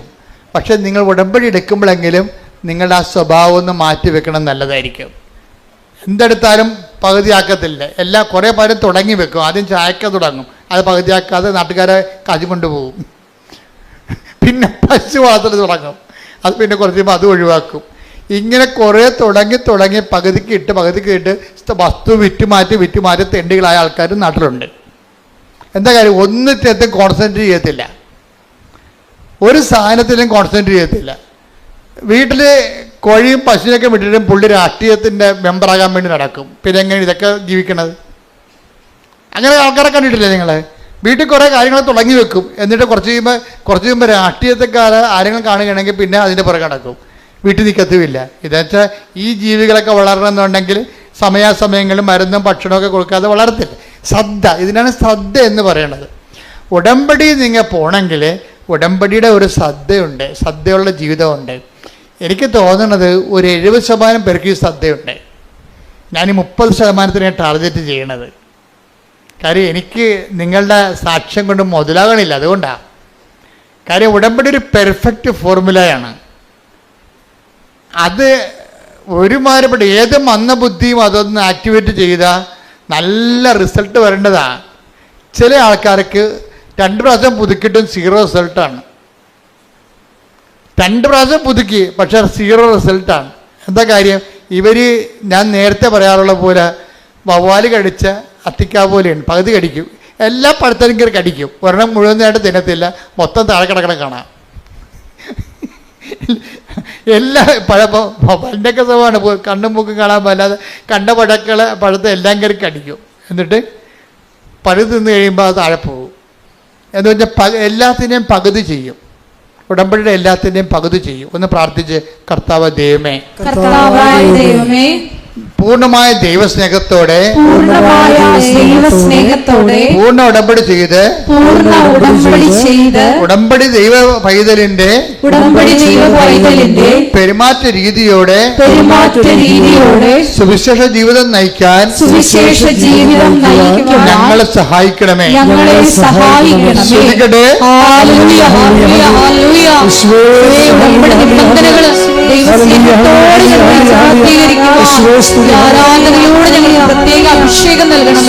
അതെന്താ പറഞ്ഞതെന്ന് വെച്ച് കഴിഞ്ഞാൽ ഇടയ്ക്കൊന്ന് ഇട്ട് കളയരുത്.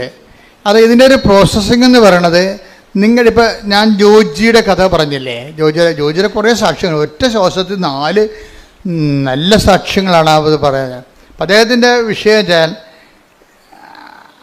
മറ്റ് കോമ്പറ്റീഷൻസ് ഉണ്ടായി. അദ്ദേഹത്തിൻ്റെ ഒരു ഹോൾസെയിൽ ബിസിനസ്സറാണ്, ഡിസ്ട്രിബ്യൂട്ടറുമാണ്. അപ്പോൾ അതിന് കോമ്പറ്റീഷൻ ഉണ്ടായി. എപ്പോഴും പുതിയ പുതിയ കമ്പനികളൊക്കെ വരുമല്ലോ രംഗത്ത്, അവർ നല്ല ശരിക്കും ഓഫർ കൊടുക്കും. അപ്പോൾ ആൾക്കാരുടെ രീതി എന്താണ്? ഓഫറിൻ്റെ പുറകെ പോകും അല്ലേ? എല്ലാവരും വേണ്ട അങ്ങനെ ഓഫറിൻ്റെ ഒഴുക്കിലല്ലേ ആൾക്കാർ കമ്പ്യൂട്ടർ നോക്കണം, എന്ത് ഓഫറുണ്ടെന്നാണ് നോക്കണത്. അപ്പോൾ ഓഫറിൻ്റെ ശ്രദ്ധിക്കുമ്പോൾ സ്വാഭാവികമായിട്ടും നമുക്കറിയാമല്ലോ, ഒരു കച്ചവടക്കാരന് ഒരിക്കലും ഒരു സാധനവും നമുക്ക് ലാഭം തന്നവൻ വിൽക്കുക അല്ല, പിന്നെ അവൻ ജയിക്കണ്ടേ. അപ്പോൾ ഓഫർ എന്ന് പറയുമ്പോൾ എവിടെയെങ്കിലും ഒരു ചവിട്ടിപ്പിടുത്തം കാണും, ഉറപ്പല്ലേ? ഞാനാണ് ഈ ഓഫറിൻ്റെ ഒരു പരിപാടിക്ക് നിൽക്കത്തില്ലേ. പരമാവധി സാധനങ്ങൾ വാങ്ങിക്കാതിരിക്കാൻ നോക്കണം. കാര്യം വെച്ചാൽ നമ്മളുടെ അതായത് ഇന്നത്തെ ആൾക്കാരുടെ അവസ്ഥ എന്ന് വെച്ച് കഴിഞ്ഞാൽ എല്ലാം ഈ ഓൺലൈനിൽ കിട്ടുന്ന കാരണം ചുമ്മാ കുത്തിയാൽ മതിയില്ല. ചുമ്മാ കുത്തിയാൽ സാധനം വിട്ടി വരത്തില്ലേ. അപ്പോൾ പിള്ളേരുടെ കാശുണ്ടെങ്കിൽ അവരതനുസരിച്ചിട്ട് കൈകാര്യം ചെയ്യും. ചില അപ്പന്മാരമ്മമാരൊക്കെ അതൊക്കെ കുറച്ചൊക്കെ നിയന്ത്രിക്കും. നമുക്ക് കുഞ്ഞുങ്ങളുടെ കുറച്ച് സ്നേഹം തൽക്കാലത്തെ കുറച്ച് സ്നേഹം കുറയുന്നേ ഉള്ളൂ. ഇപ്പം നമ്മൾ നിയന്ത്രിച്ചാൽ കുറച്ച് കഴിയുമ്പോൾ അവരും പാകത പഠിക്കും.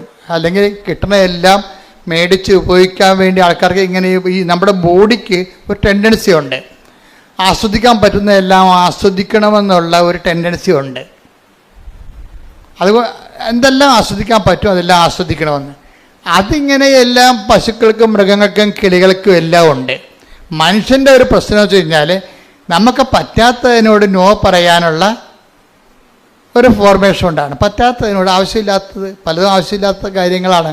നിങ്ങളുടെ വീട്ടിലേക്ക് നോക്കിക്കഴിഞ്ഞാൽ ആക്രി സാധനം തന്നെ മിക്കവാറും ഒരു ലോഡേ കയറ്റാനുണ്ടാവും. നമ്മുടെ വീടുകളിലൊക്കെ നോക്കിക്കഴിഞ്ഞാലേ ഒരു ലോഡൊക്കെ ഇതൊക്കെ എവിടെ കൊണ്ടേ കുഴിച്ചിടുവോ എന്ന് പറഞ്ഞ് തലയിലും കെട്ടി നിൽക്കണ കാണാം. എന്താ കാര്യം? ഓരോരോ ആക്രാന്തത്തിന് വാങ്ങിച്ചു കൂട്ടിയ സാധനങ്ങളാണ്. ആ കാശും പോയി, അത് കെടായും പോയി, ഇപ്പോൾ ആവശ്യമില്ല. ഇതെല്ലാം കൊണ്ട് എവിടെ വെക്കും? എല്ലാം പൊടിയും പിടിച്ച് നാശകോടാലിയായി കിടക്കുകയാണ്, വെറുതെ ജാർഗൺ വസ്തുക്കളായിട്ട് കിടക്കുകയാണ്. അപ്പോൾ ഇതൊക്കെ കുഞ്ഞുങ്ങളെ ആദ്യമേ ട്രെയിൻ ചെയ്യുകയാണെങ്കിൽ അവരെ ട്രെയിൻ ചെയ്ത് വരും. ഒരു പ്രശ്നമില്ല. അങ്ങനെ എത്രയോ മാതാപിതാക്കന്മാരുണ്ട്. കളിക്കോപ്പ് പോലും ഞാൻ ഈ ദിവസങ്ങളിലൊരു വീഡിയോ കണ്ടത്, കളിക്കോപ്പൊന്നും അപ്പം മേടിച്ച് കൊടുക്കത്തില്ല. കാര്യം അപ്പൻ സൈക്കോളജിസ്റ്റാണ്. അപ്പൻ ചിൽഡ്രൻ സ്പെഷ്യലിസ്റ്റ് സൈക്കോളജിസ്റ്റാണ്. അപ്പോൾ അപ്പനെ അറിയാം. അപ്പനെ സംബന്ധിച്ചിടത്തോളം അപ്പനും അമ്മയും ചെറുപ്പക്കാരാണ്, രണ്ടുപേരും ജോലിക്കാരാണ്. കുഞ്ഞുങ്ങൾക്ക് കുറേ വീടുകളിൽ തന്നെയുള്ള കടലാസ് പെട്ടി അങ്ങനെ കുറേ സാധനങ്ങളൊക്കെ ഉണ്ട്. പിള്ളേർക്ക് എന്താ വേണ്ടതെന്ന് വെച്ച് കഴിഞ്ഞാൽ പിള്ളേർക്ക് സായിപ്പല്ലേ കളിക്കോപ്പ് കൊണ്ടുപോകുന്നത്. ഇവിടെ സായിപ്പ് കളിക്കോപ്പ് എന്ന് വെച്ചാൽ അയാൾ എന്താ ചെയ്തിരിക്കുക, അവരെന്താ ചെയ്തിരിക്കുന്നത്? അവർക്ക് പിള്ളേരെ കൊണ്ടു നടക്കാനോ നമ്മളെപ്പോൾ താലോലിക്കാനോ വളർത്താനോ ഒന്നും താല്പര്യമില്ല. അവർക്ക് പട്ടിക്കുഞ്ഞിനെ കൊടുക്കുകയാണെങ്കിൽ അവർ കുറച്ചുകൂടി സന്തോഷമായിട്ട് കുഞ്ഞുങ്ങളെ കൂടുതൽ കുഞ്ഞിനെ വളർത്തും. അവരുടെ നേച്ചർ അതാണ്. അവരുടെ കുറ്റപ്പെടുത്തുന്ന കാര്യമില്ല. അത് ഭയങ്കര ചരിത്രമാണ്. ഞാൻ കാനഡയിൽ ചെന്നപ്പോഴുണ്ട്, രാവിലെ പുറത്തിറങ്ങിയപ്പോഴുണ്ട്, എല്ലാ സായിപ്പിൻ്റെ കയ്യിലും ഓരോ പട്ടിയുണ്ട്, ഓരോ കൂടുമുണ്ട്, പ്ലാസ്റ്റിക് കൂട്. എന്തിനാണെന്നറിയാമോ? പട്ടിനെയും കൊണ്ട് നടക്കാൻ ഇറങ്ങുന്നതാണ്. അപ്പോൾ അതിൻ്റെ അടുത്ത് പട്ടി കാഷ്ടിക്കും. പക്ഷെ അവിടെ ഒരു പ്രശ്നമുണ്ട്, കാഷ്ടം എങ്ങാനും താഴെ കിടന്നാൽ മുനിസിപ്പാലിറ്റി ടാക്സ് അടിക്കും. അത് കാരണം ആളുടെ പട്ടിയുടെ കാഷ്ടമാണ് താഴെ വഴിയെ പോണത്, അയാൾ തന്നെ അത് കോരിയെടുക്കണം. എന്നിട്ട് അവർ കൊണ്ടുവന്നൊരു ഡസ്റ്റ്ബിന്നിലിടും. ഇതെല്ലാം കൂടി കൊണ്ടുവന്നിട്ട് മുനിസിപ്പാലിറ്റി പട്ടിത്തീടം കൊണ്ടുപോകും. അത് അവരുടെ ലൈഫിൻ്റെ ഭാഗമായിട്ടാണ് അത് വന്നിരിക്കുന്നത്. അത് പിള്ളേരൊക്കെ ഒഴിവാക്കിയിട്ട് പട്ടിക്കുഞ്ഞിനെ എടുത്ത് കക്ഷത്ത് വെച്ചിട്ട് പിള്ളേരെ മറ്റേ ട്രോളിയൊക്കെ കയറ്റിക്കൊണ്ട് പോകുന്നത് നമ്മൾ കണ്ടിട്ടില്ലേ? അത് അവർക്കത് വലിയ അവരുടെ ലൈഫിൻ്റെ ഭാഗമാണ്. നമുക്കത് കുറ്റം പറയാൻ പറ്റുകയില്ല. അവിടെ കൾച്ചർ അതാണ്. നമ്മുടെ കൾച്ചർ അതല്ല. അവരെ പിള്ളേരെ തങ്ങളിൽ നിന്ന് ഒഴിവാക്കാൻ വേണ്ടി അവർ പലതരത്തിലുള്ള കളിക്കോപ്പുകൾ വാങ്ങിച്ചു കൊടുക്കും. പിന്നെ പിള്ളേർ അപ്പനെയും അമ്മനെയും ഉപേക്ഷിച്ചിട്ട് അതിൻ്റെ പുറകെ നടക്കും. അവർ മരണം വരെ അങ്ങനെ തന്നെയാണ് ജീവിക്കുന്നത്. അപ്പനെയും അമ്മേനെയും ഉപേക്ഷിച്ചിട്ട് അവരുടെ കൂടെ നടക്കും. നമ്മളെന്ന് വെച്ച് കഴിഞ്ഞാൽ മക്കളും അമ്മയും അപ്പനും ഒക്കെ എല്ലാം കൂടി ഒരുമിച്ച് ഇരിക്കുകയും അപ്പൻ്റെ മുതുകത്ത് വന്ന് മക്കൾ കുത്തിമറിയുകയും എന്തെങ്കിലും സാധനമൊക്കെ എടുത്ത് നശിപ്പിച്ച് കളയുകയും താഴെ ഇടുകയും നമ്മൾ എടുത്തു കൊടുക്കുകയും. അപ്പോൾ വലിയ ചിലവൊന്നുമില്ല. പിള്ളേർക്ക് ആക്ടിവിറ്റി ഉണ്ടായാൽ മതിയൊന്നുമുണ്ട്. അപ്പോൾ ഈ ചൈൽഡ് സൈക്കോളജിസ്റ്റ് ഭയങ്കര രസമാണ് അയാളുടെ വീഡിയോ. അയാൾ പറഞ്ഞത് എന്താ വെച്ചാൽ ഇതിൻ്റെ ആവശ്യമില്ലാത്ത സാധനങ്ങൾ വാങ്ങിച്ചു കൊടുക്കുമ്പോൾ കുഞ്ഞുങ്ങൾ നമ്മളെ വിട്ടു പോവുകയാണ് ചെയ്യണം. നമുക്ക് സമയമുള്ളപ്പോൾ കുഞ്ഞുങ്ങളുടെ കൂടെ ഇരിക്കുക. എന്നിട്ട് കുഞ്ഞുങ്ങളുടെ ആക്ടിവിറ്റികളുടെ കൂടെ നമ്മൾ ഒരാളായിട്ട് കാണണം. കുഞ്ഞുങ്ങളുടെ ആക്ടിവിറ്റിയുടെ കൊണ്ട് നമ്മുടെ അപ്പന്മാരൊക്കെ അങ്ങനെ ചെയ്യുമായിരുന്നു. അപ്പന്മാരൊക്കെ ഓലപ്പമ്പരൊക്കെ ഉണ്ടാക്കി കൂടെ പിള്ളേരുടെ കൂടെ നിൽക്കും, ഓടിക്കും അല്ലേ? വണ്ടി ഓടിക്കുമ്പോൾ പിള്ളേരുടെ കൂടെ ഓടിക്കണ കാണാം. അപ്പോൾ പിള്ളേരുടെ കൂടെ അങ്ങനെയാണ് നമ്മുടെ ഒരു കൾച്ചർ എന്ന് പറയണത്. ഇപ്പോൾ സായിപ്പിൻ്റെ സാധനം നമുക്ക് കിട്ടിക്കഴിഞ്ഞപ്പോൾ നമ്മൾ യന്ത്രവണ്ടിയും തോക്ക് കൊണ്ട് വെടിവെക്കുന്ന ആൾക്കാരെയൊക്കെയാണ് കാണിക്കണത്. അപ്പോൾ പിള്ളേർ നമ്മളെ മാറ്റിയിട്ട് നാട്ടുകാരെ വെടിവെച്ച് നടക്കും. അപ്പോൾ ഇതിനകത്ത് എല്ലാത്തിനകത്തും ഓരോ രീതികളുണ്ട്, ഓരോ രീതികൾ. ഞാൻ പറഞ്ഞു വരുന്നതിൻ്റെ കാരണം വെച്ച് കഴിഞ്ഞാൽ ഈ ഉടമ്പടി ജീവിതത്തിലേക്ക് നമ്മൾ വരുമ്പോൾ ഇപ്പോൾ ഈ നമ്മൾ പറഞ്ഞിരുന്ന വിഷയം ഈ ജോർജിയുടെ വിഷയമാണ്. ജോർജിയുടെ വിഷയത്തിൽ ജോർജി ഈ കട ഇങ്ങനെ വലിയ പ്രശ്നമായി തീർന്നു. കോമ്പറ്റീഷൻ വന്നു കഴിഞ്ഞപ്പോൾ കട പൂട്ടേണ്ട അവസ്ഥ വന്ന്, ഓഫർ വന്നു ഒത്തിരി. അയാളുടെ കടയിലുള്ള വസ്തുക്കൾ അതിനേക്കാൾ പകുതി വിലക്ക് നാട്ടുകാർക്ക് കിട്ടുന്ന അവസ്ഥ വന്നപ്പോൾ കട പൂട്ടിപ്പോയി. ഓഫർ വന്നതുകൊണ്ടാണ്. ഇയാൾക്ക് അതുപോലെ ഓഫറൊന്നും കൊടുക്കാൻ പറ്റണില്ല.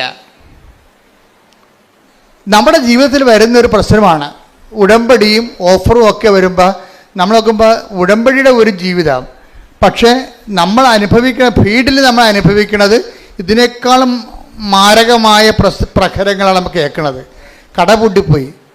പക്ഷെ കട പൂട്ടിയെങ്കിൽ ഇവർ ഒരു കട തുറന്നു വെച്ചിട്ടുണ്ടിരുന്നത്. ഏതാണ്?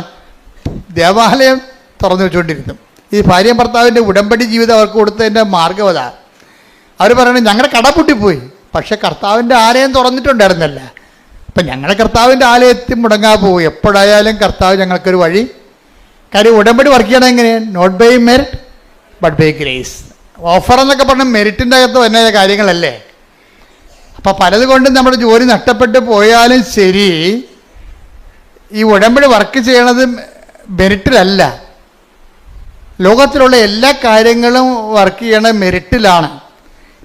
ഇപ്പോൾ പഹല ആക്രമണം ഇല്ലേ? ഇപ്പോൾ പ്രധാനമന്ത്രിയെ ചില അണ്ണന്മാർ ചില പട്ടാളക്കാർക്ക് കുറ്റപ്പെടുത്തുന്നത് എന്താ?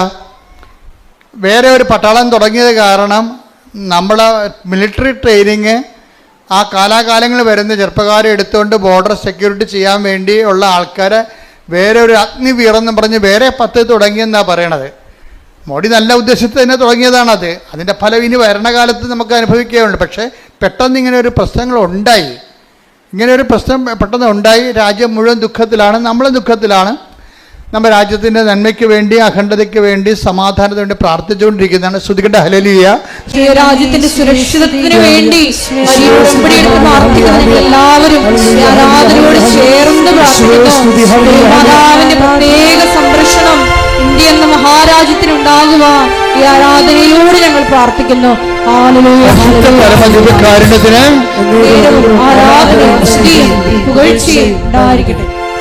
പിന്നെ ജോജിയുടെ കട പൂട്ടി വ്യവഹാരം നിന്ന് ഒരു ഭർത്താവുണ്ട്, ഭാര്യയുണ്ട്, 2 കുഞ്ഞുങ്ങളുണ്ട്. അങ്ങ് പട്ടിണിയാകാൻ.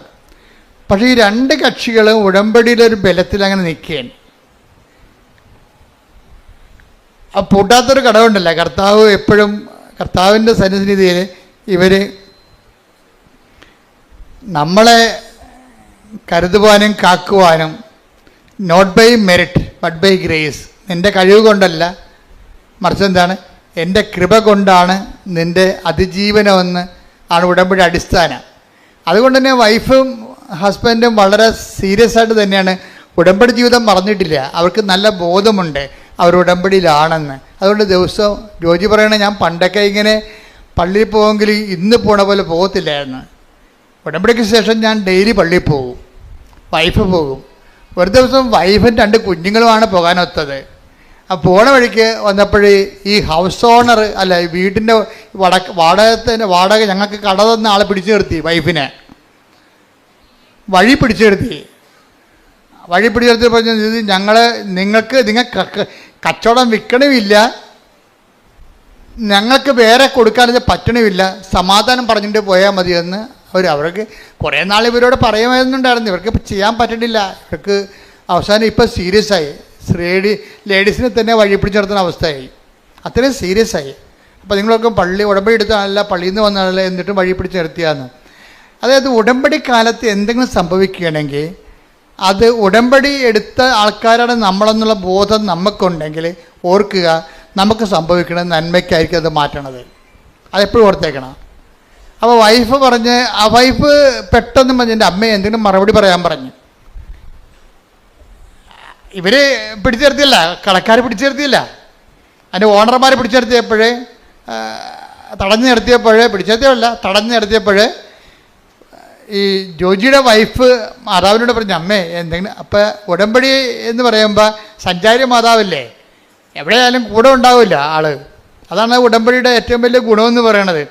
പക്ഷേ സഞ്ചാരി മാതാവാണെന്നുള്ളതിനെക്കുറിച്ച് നല്ല ബോധം ഈ ജോജിക്കുണ്ട്. നിങ്ങൾക്ക് പലർക്കും ഇല്ല, അതാണ് പ്രശ്നം. സഞ്ചാരി മാതാവ് എന്താണെന്ന് പോലും അറിയാൻ പറ്റില്ല. സഞ്ചാരി മാതാവ് എന്ന് പറയണത് ഉടമ്പടി എടുക്കുമ്പോൾ ദൈവം നൽകുന്ന ഓഫറാണ്.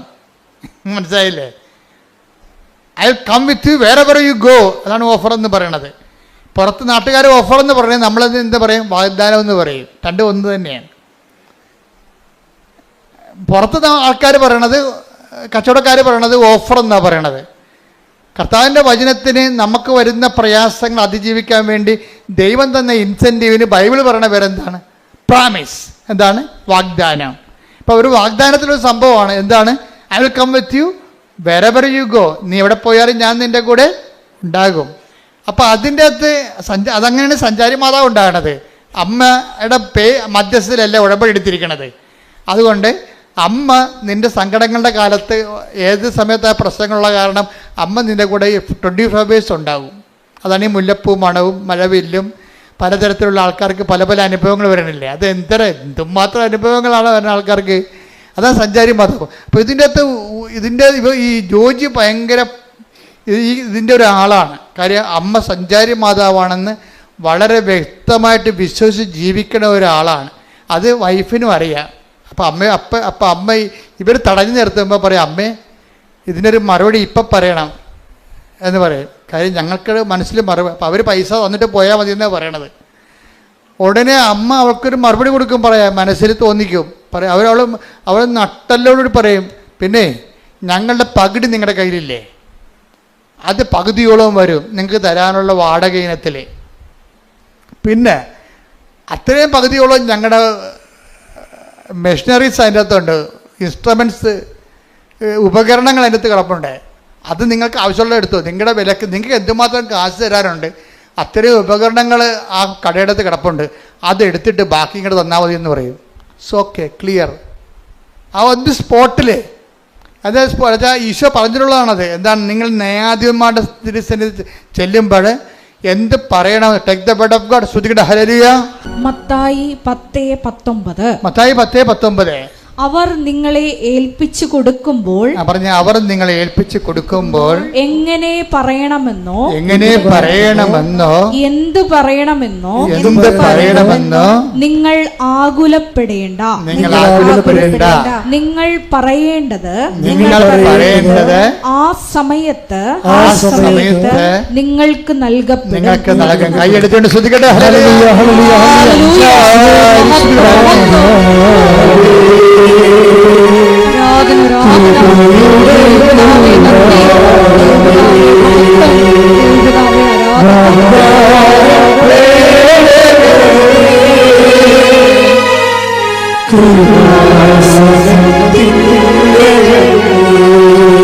സഞ്ചാരി മാതാവേ,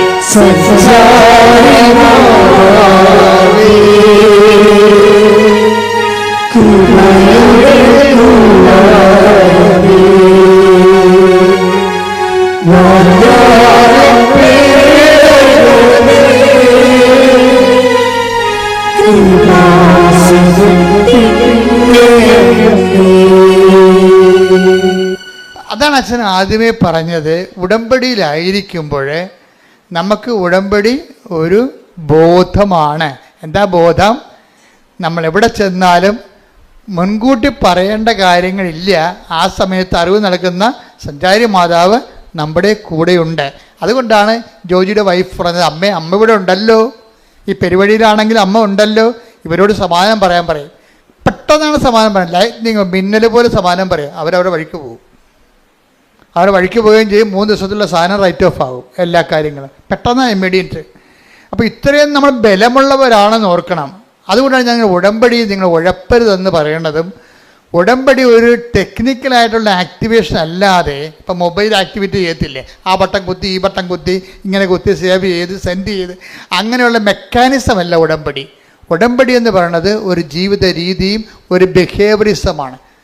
covenant is not a mechanism but a behaviourism. Behaviourism ഒന്നും അങ്ങോട്ട് പറയാൻ പറ്റത്തില്ല, ഒരു ബിഹേവിയർ ലൈഫാണത്. ദൈവത്തിന് തോന്നണം നമ്മൾ ഉടമ്പടി, നമ്മുടെ പെരുമാറ്റം കണ്ടാൽ ദൈവത്തിന് തോന്നണം നമ്മൾ ഉടമ്പടിയിലാണെന്നുള്ളത്. പ്രാർത്ഥിക്കുക. കർത്താവായ ദൈവമേ, ഉടമ്പടി ജീവിതമെന്ന പെരുമാറ്റ രൂപങ്ങളിലേക്ക് ഞങ്ങളെ പരിവർത്തനം ചെയ്യിക്കണമേ.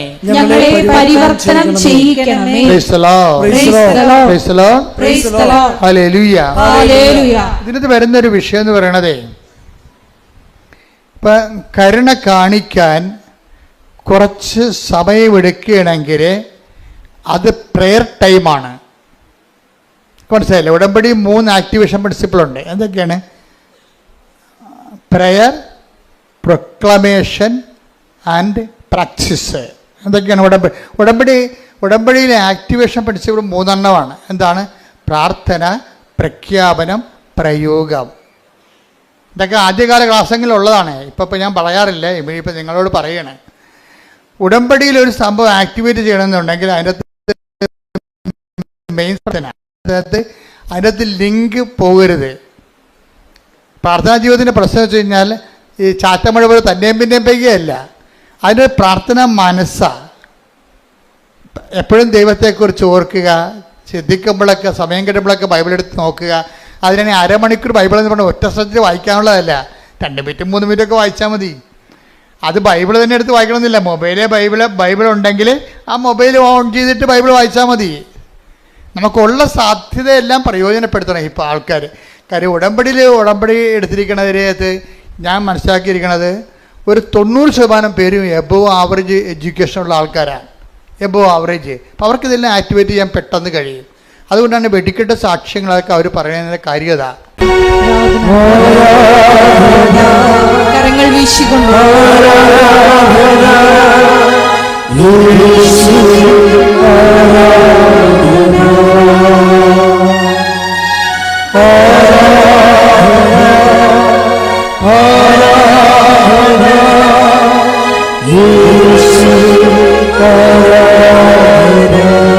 അപ്പോഴേ പെട്ടെന്ന് ജോജിയുടെ കടയെല്ലാം പൂട്ടി വരുമാനമെല്ലാം നിലച്ചപ്പോൾ ഒരു കൂട്ടുകാരൻ പറഞ്ഞ്, എടാ ആലപ്പുഴ ഒരു മാതാവുണ്ട്, ഈ സർട്ടിഫിക്കറ്റ് തിരുത്തി തന്നെ നേരെയാക്കുന്ന ആളുണ്ടെന്ന് പറഞ്ഞു. അങ്ങനെ പുള്ളി ഇവിടെ വന്നത്. മാതാവ് പലതരത്തിലുള്ള ആൾക്കാർ അറിയപ്പെടുന്നത്. അവൻ ജോജിയുടെ സാക്ഷ്യം കേട്ടാൽ മനസ്സിലാവും. അങ്ങനെ പറഞ്ഞിരിക്കണം, ആലപ്പുഴ ഒരു മാതാവുണ്ട്, ഇതൊക്കെ നേരെയാക്കുന്ന ആളാണെന്ന് പറഞ്ഞു. പുള്ളിക്കാരൻ ഇവിടെ വന്നപ്പോഴാണ് കേൾക്കണത് സഞ്ചാരി മാതാവാണെന്ന്. അപ്പോൾ അതിന് പുള്ളിക്ക് സന്തോഷമായി. എന്താ കാര്യം? പുള്ളി ഒറ്റക്ക് കിടന്ന് ജീവിച്ച ആളാണ്. പുള്ളിയെ സഹായിക്കാൻ പ്രത്യേകിച്ച് ആൾക്കാരില്ല. അപ്പം സഹായിക്കാൻ ഒരാളെ കിട്ടിയില്ല എന്നുള്ള സന്തോഷത്തിൽ പുള്ളി ഇത് കംപ്ലീറ്റ് ആയിട്ട് കയറി വിശ്വസിച്ച്. അങ്ങനെ അനുഗ്രഹം കിട്ടി. എൻ്റെ വിശ്വസിക്കാനുള്ള അനുഗ്രഹം കിട്ടി. ആ പുള്ളിയെ നോക്കിയപ്പോൾ ഇവിടെ ഓരോരുത്തരും ഇല്ലാത്ത കുറേ സംഭവങ്ങളൊക്കെ ഉണ്ട്. എന്താ കാര്യം? ഉപ്പുണ്ട്, പിന്നെന്താണ്, ഉടമ്പടി തൈലമുണ്ട്. അപ്പോൾ അതിനെക്കുറിച്ച് കൃത്യമായിട്ട് ഞാൻ പറഞ്ഞു കൊടുക്കുന്നുണ്ട് ആൾക്കാർക്ക്. എന്താ കാര്യം? ഇതെല്ലാം ഒന്ന് പ്രാർത്ഥന, ഒന്ന് നമ്മൾ ഈ ഉടമ്പടി ആക്ടിവേറ്റ് ചെയ്യണം. എങ്ങനെയാണ്? 1 പ്രാർത്ഥന, 2 പ്രഖ്യാപനം, 3 പ്രയോഗം. അപ്പോൾ ഈ ഉപ്പൻ്റെതാണ് ദൈവത്തിൻ്റെ സാന്നിധ്യത്തിന് ആക്ടിവേറ്റ് ചെയ്യാനാണ് പ്രയോഗം വരണത്. ഇതെന്ത് നമ്മൾ ആക്ടിവേറ്റ് ചെയ്താലും നമുക്ക് സാന്നിധ്യം സംലഭ്യമാകും. നിന്റെ നാമത്തിൽ പിശാചുക്കൾ പോലും ഞങ്ങൾക്ക് കീഴ്പ്പെടുന്നു. അപ്പൊ പിശാച് വരെ കീഴ്പ്പെടുന്നുണ്ടെങ്കിലും മനുഷ്യന്റെ നിയമങ്ങളൊക്കെ അതിന് താഴെ ഉള്ളൂ. അപ്പൊ ലോകത്ത് നിന്റെ ജീവിതത്തിന് അട്ടിമറിക്കുന്ന എല്ലാ ശക്തികളെയും തട്ടി താഴെയിടാൻ വേണ്ടിയുള്ള പ്രയോഗവിധികളാണ് വിശ്വാസ പ്രഖ്യാപനത്തിൽ വരണത്. കൈയടിച്ച് ശ്രദ്ധിക്കട്ടെ.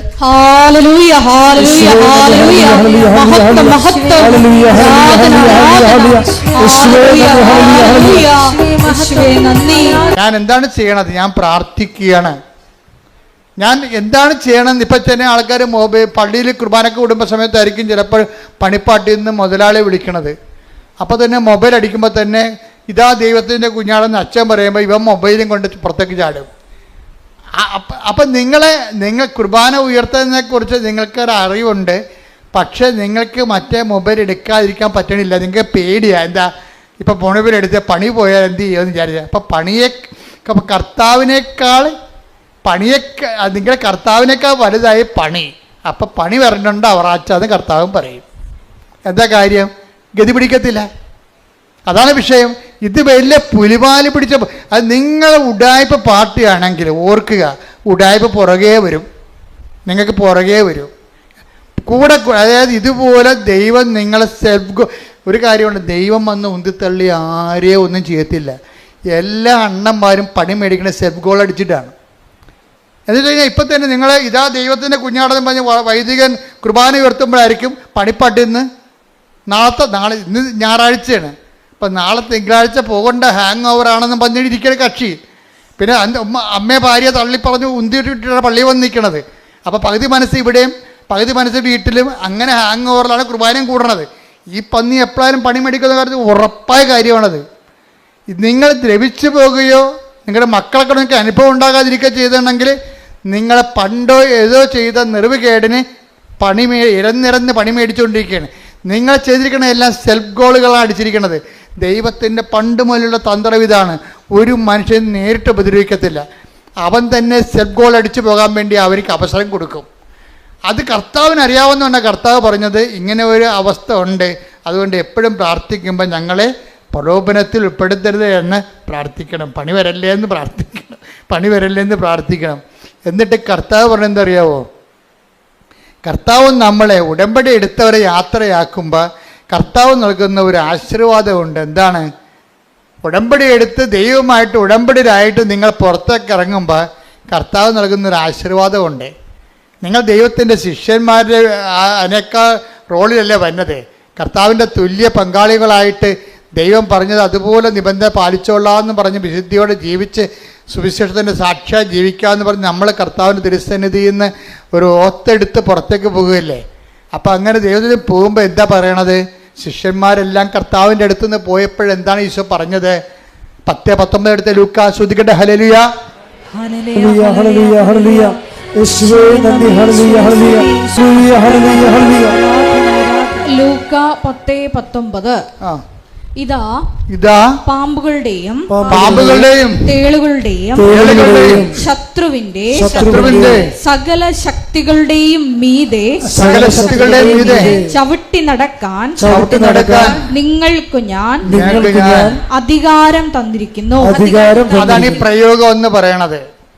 യേശു കർത്താവാണെന്ന് അത്തരം കൊണ്ട് ഏറ്റു പറഞ്ഞുകൊണ്ട് ദൈവനെ മരിച്ചതെന്ന് ഉയർപ്പിച്ചതെന്നുകൊണ്ട് 10:9 അനുസരിച്ച് കൊണ്ടാണ് നമ്മൾ ഉപ്പ് പ്രയോഗിക്കുന്നത്. ഉപ്പല്ല അവിടെ പ്രശ്നം. ജോജി വൃത്തിയായിട്ട് പറയുന്നുണ്ട്. എന്താ പറയുക? ഉപ്പല്ല നമ്മൾ രക്ഷപ്പെടുത്തുന്നത്. പിന്നെന്താണ്? അതിൻ്റെ പിന്നിലുള്ള ദൈവത്തിൻ്റെ വാഗ്ദാന പ്രകാരമുള്ള അമ്മയുടെ സാന്നിധ്യമാണെന്ന് കൈയടിക്കട്ടെ.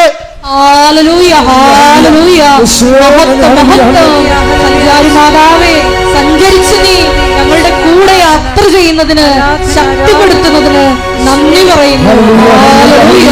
മഹത്വം.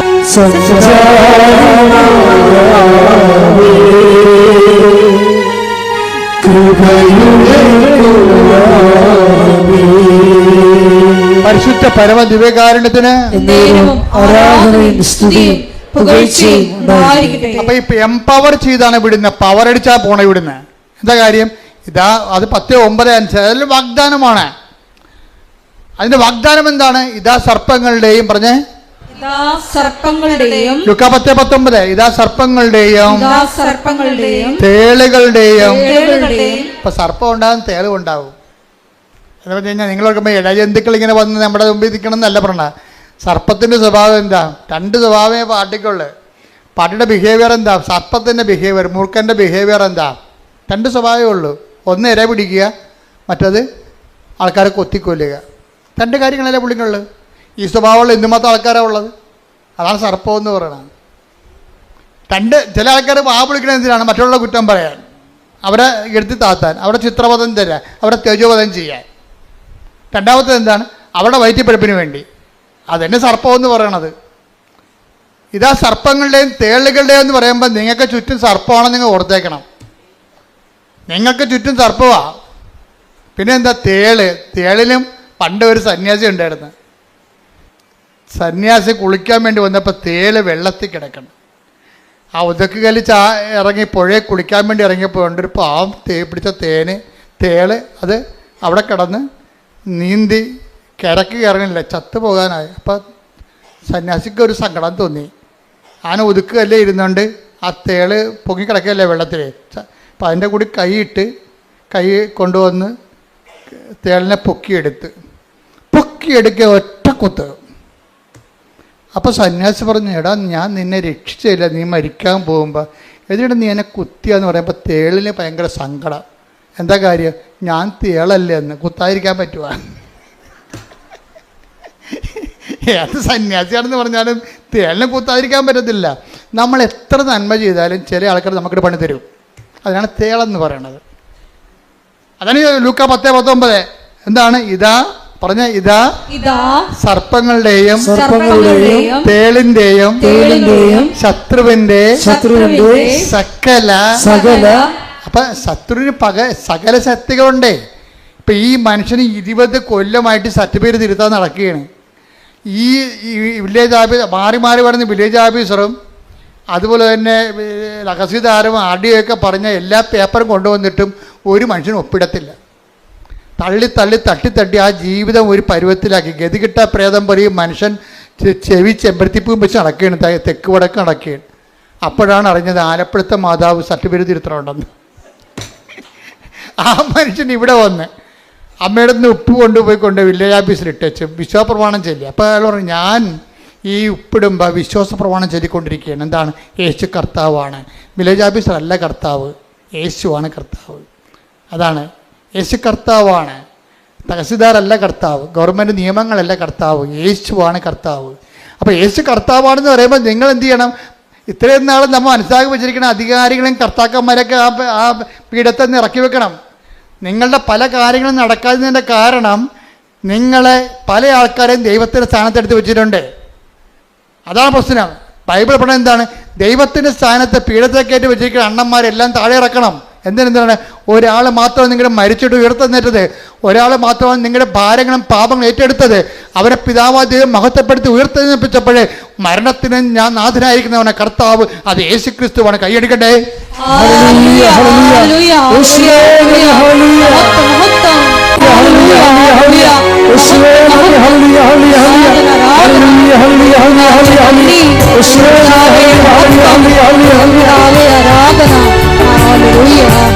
വിശ്വാസം ഷാർപ്പാകുമ്പോഴേ, നിങ്ങളുടെ പ്രത്യാശ ഷാർപ്പാകുമ്പോഴേ, അതിനേക്കാൾ അടിസ്ഥാനപരമായിട്ട് നിങ്ങൾ ഷാർപ്പാക്കേണ്ട ഒരു കാര്യമാണ് എന്താണ്?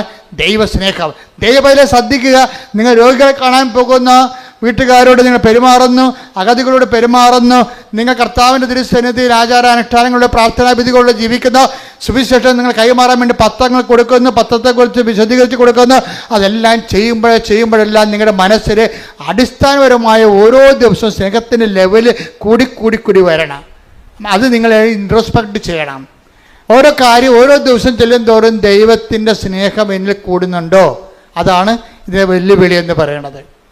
ഉടമ്പടി വ്യക്തി മെനയമന ചെയ്യണമെന്നുണ്ടെങ്കിൽ ഓരോ ദിവസവും ദൈവസ്നേഹം കൂടിക്കൊണ്ടിരിക്കും. ഇപ്പം ഞാൻ അച്ഛനായിട്ട് 39 കൊല്ലമായില്ലേ, 30 കൊല്ലം അടിക്കടി ദൈവസ്നേഹം കൂടിയിട്ടേ. അതുകൊണ്ടല്ലേ അത് നമ്മളിങ്ങനെ പുതിയ കാര്യങ്ങളൊക്കെ അമ്മ പ്രത്യക്ഷപ്പെടുന്നതും അതുപോലെ തന്നെ പുതിയ ഉടമ്പടി തരണതും 10,000 രക്ഷപ്പെടുന്നത് എന്തുകൊണ്ടാണ്? അതിന് നമ്മുടെ കാലത്തിന് ആനുപാതികമായിട്ട് നമ്മൾ ദൈവത്തിൽ വളരണം. അതിന് ഏറ്റവും വലിയ മാർഗം എന്ന് വെച്ചാൽ ദൈവസ്നേഹം കിട്ടുമെന്ന് കണ്ട എൻ്റെ മക്കളെ, ചില വെള്ളമടിക്കാരുണ്ടല്ലോ, മരണ വീട്ടിൽ നിന്ന് മാറത്തില്ല. അന്ന് വരെ ആ വീട്ടുകാരോട് യാതൊരു സ്നേഹമില്ല അവർക്ക്. അപ്പം അവിടെ മരിച്ചു കഴിഞ്ഞാൽ പൊരിഞ്ഞ സ്നേഹമായിരിക്കും. നമ്മൾക്ക് മരിച്ചാനോടുള്ള താല്പര്യം കൊണ്ടാണ്. അങ്ങനെയല്ല, ആ രാവിലെ പോയി നിൽക്കണത് വൈകുന്നേരം വരെ എല്ലാ ശവപ്പെട്ടിക്ക് ഓടുന്ന്, റീത്തിനോടുന്ന്, ഉടുപ്പിനോടുന്ന്, പന്തലിടാൻ കൂടുന്ന്, കസരെടുത്ത് വെക്കുന്നു. ഭയങ്കര പരിപാടിയായിരിക്കും.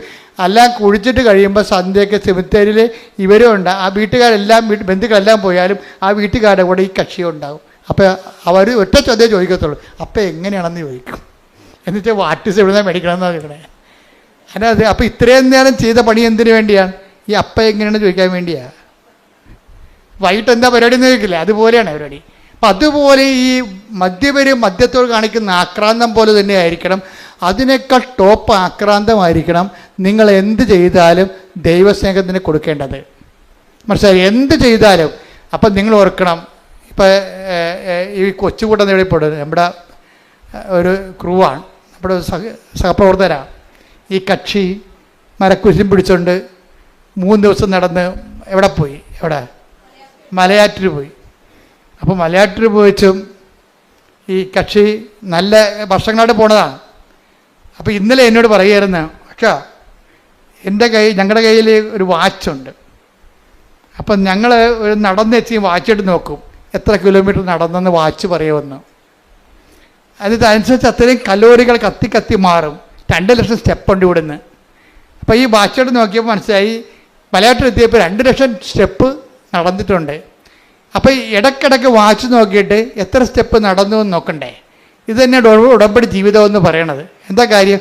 ഓരോരോ കാര്യങ്ങളും ചെയ്തേച്ചും ദൈവസ്നേഹത്തിൽ എന്തുമാത്രം മുന്നോട്ടായെന്ന് നോക്കണം. പിടികിട്ടില്ലേ? ഓരോരോ ഘട്ടങ്ങൾ പിന്നിടുമ്പോഴും ഓരോരോ ഉടമ്പടി എക്സസൈസ് ചെയ്ത് കഴിയുമ്പോഴും ദൈവസ്നേഹത്തിൽ നിങ്ങൾ എന്തുമാത്രം വളർന്നുവെന്ന് നോക്കണം. അങ്ങനെ ദൈവസ്നേഹത്തിൻ്റെ വളർച്ച ഒരു ആക്രാന്തം വെച്ച് കഴിഞ്ഞാൽ ബാക്കി 2 ഓട്ടോമാറ്റിക്കായിട്ട് സെറ്റ് ചെയ്യും. എന്തൊക്കെയാണ്?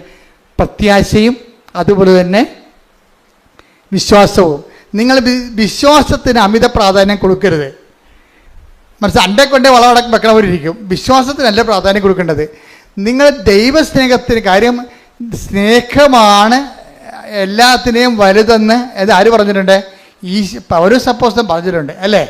സ്നേഹം എല്ലാത്തിനെയും അതിജീവിക്കുന്നു പറയും. ഇപ്പോൾ വിശ്വാസം, പ്രത്യാശ, സ്നേഹം ഇത് ഏറ്റവും വലുത്. Take the word of God 1 Corinthians 13 ശ്രദ്ധിക്കട്ടെ. ഹല്ലേലൂയ. 1 കൊരിന്ത്യൻസ് 13:13. 1 കൊരിന്ത്യൻസ് 13:13. വിശ്വാസം, പ്രത്യാശ, സ്നേഹം ഇവ 3 നിലനിൽക്കുന്നു. ഒന്ന് പറഞ്ഞേ. വിശ്വാസം, പ്രത്യാശ, സ്നേഹം ഇവ 3 നിലനിൽക്കുന്നു. എന്നാൽ സ്നേഹമാണ് സർവോത്കൃഷ്ടം. അപ്പൊ എന്താ പ്രശ്നം വെച്ച് കഴിഞ്ഞാൽ, നിങ്ങളെ വിശ്വാസം ഫോക്കസ് ചെയ്യേണ്ട കാര്യമില്ല, പ്രത്യാശയെ ഫോക്കസ് ചെയ്യരുത്, പ്രൈമറി ഫോക്കസ് കൊടുക്കരുത്. നിങ്ങൾ ഓർക്കുക, എങ്ങനെ വിശ്വാസം വളർത്താൻ പറ്റുമോ, എങ്ങനെ പ്രത്യാശ ഉണ്ടാക്കാൻ പറ്റുമോ, അങ്ങനെ ചിന്തിക്കണ്ട. നിങ്ങൾ ചെയ്യേണ്ടത് എന്താണ്?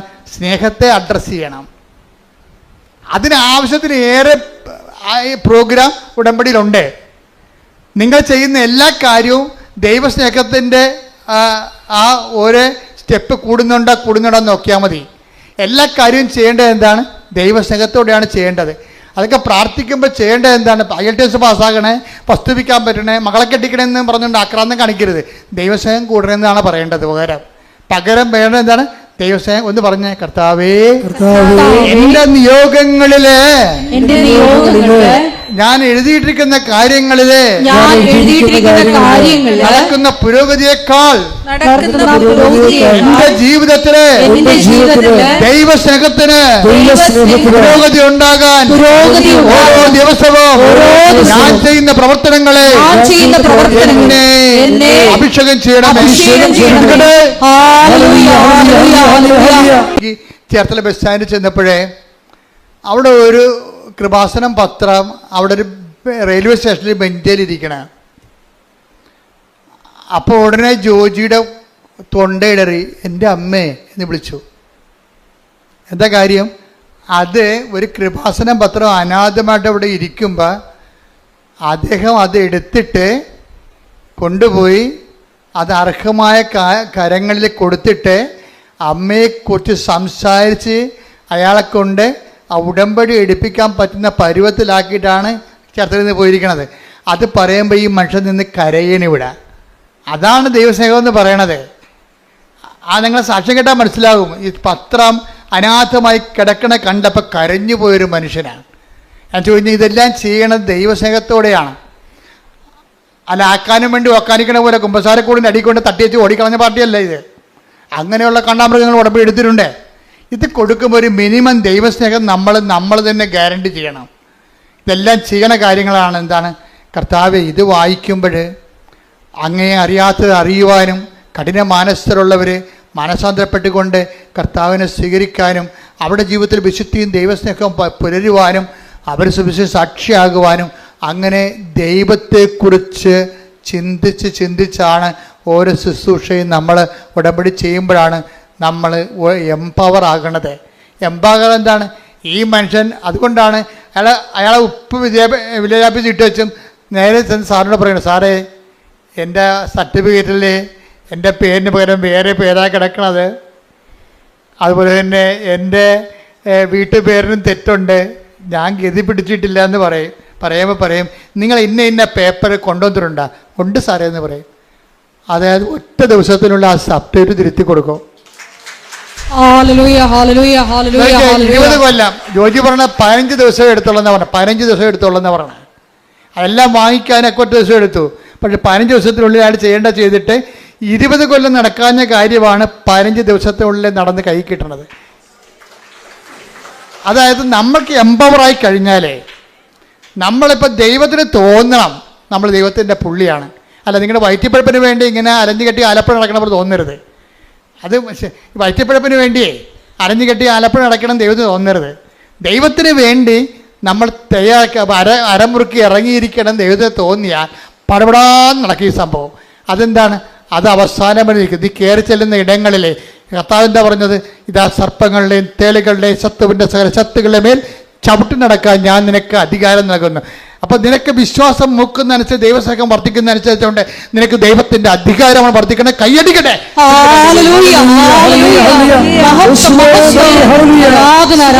നിങ്ങൾ ഓർക്കണത് ഇത് കൈയടിക്കുമ്പോൾ നിങ്ങൾ ഉദ്ദേശിക്കണത് ഉപ്പിൻ്റെ അകത്തെന്തോ സംഭവമുണ്ട് ഉടമ്പടി തൈലത്തിന്. അതിനകത്തുള്ള സംഭവം പുറത്തു വരണമെങ്കിൽ എന്ത് ചെയ്യണമെന്നറിയോ? അധികാരം, ഈ വ്യക്തിക്ക് അധികാരം ഉണ്ടാകണം. അതാണ് വിഷയം. എന്താണ്? ഈ വ്യക്തിക്ക് ദൈവത്തിന് വേണ്ടി ജീവിച്ചു, ദൈവത്തിൻ്റെ വചനത്തിന് വേണ്ടി ജീവിച്ച് സുവിശേഷത്തിൻ്റെ സാക്ഷിയായി ജീവിക്കുമ്പോഴേ അവർ ആക്ടിവേറ്റ് ചെയ്യുമ്പോഴേ ദൈവത്തിൻ്റെ പവർ അടിക്കണം, അവിടെ അടിക്കും. എന്താ കാര്യം? അതുകൊണ്ട് നിഷ്കളങ്കമായിട്ട് നിങ്ങൾ ഡിസ്പോസിബിൾ ഉടമ്പടി എടുക്കരുത്.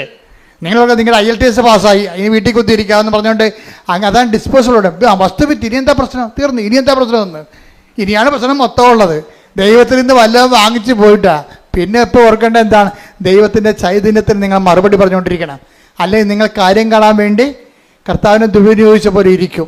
അപ്പം അതുകൊണ്ട് എപ്പോഴും ശ്രദ്ധിക്കേണ്ട കാര്യം വെച്ച് കഴിഞ്ഞാൽ ഉടമ്പടിയിലൂടെ ദൈവാധികാരം പ്രാപിക്കാനാണ് നോക്കേണ്ടത്. അതിനുള്ള സാധ്യതയാണ് നിങ്ങൾ പ്രയോജനപ്പെടുത്തേണ്ടത്. അയാളുടെ ഇൻക്രിമെൻ്റ് കൂടുന്നില്ലായിരുന്നു അയാളുടെ കമ്പനിയിൽ. വേറെ കമ്പനി ജോലി കിട്ടി, 2 കൊല്ലമായിട്ട് കൂടുന്നില്ല. അയാൾ ഒറ്റ പ്രാവശ്യമേ പറഞ്ഞുള്ളൂ. ആ ഒറ്റ പ്രാവശ്യം ആ ഇൻക്രിമെൻ്റ് ഡബിളാക്കി കൊടുത്തു. എല്ലാവർക്കും കൊടുക്കുന്നതിനേക്കാൾ ഇയാളെ സീനിയേഴ്സിനേക്കാൾ ഇരട്ടി ഇൻക്രിമെൻ്റ് കൂട്ടി കൊടുത്തു. ഇവൻ കൈവെക്കുന്ന സ്ഥലത്തെല്ലാം മാതാവ് ഒപ്പിടും. അതാണ് പ്രശ്നം. ഇവൻ നിങ്ങളൊരിക്കൽ സത്യമാണെന്ന് ദൈവത്തിന് തോന്നിയാൽ നിങ്ങൾ കൈവെക്കണ എല്ലാം അവൻ ചെയ്ത എല്ലാം ശുഭമാക്കുകയും ചെയ്തു. Take the word of God. ശ്രുതികട ഹല്ലേലൂയ ഹല്ലേലൂയ ഹല്ലേലൂയ ഹല്ലേലൂയ. യേശുവേ നന്ദി. Hallelujah hallelujah hallelujah hallelujah hallelujah. യേശുവേ ആരാധന. യേശുവേ മഹത്വം. Hallelujah hallelujah. ജോസഫിനെ ഭരമേൽപ്പിച്ച ഒരു കാര്യത്തിലും കാരാഗൃഹ സൂക്ഷിപ്പുകാരൻ ഇടപെട്ടില്ല. കാരണം കർത്താവ് അവന്റെ കൂടെ ഉണ്ടായിരുന്നു. അവൻ ചെയ്തതൊക്കെ കർത്താവ് ശുഭമാക്കുകയും ചെയ്തു. ഇതാ സംഭവം. ഇത് പ്രൊക്ലമേഷനിലുള്ള, ഇത് പ്രോമിസിലുള്ളതാ.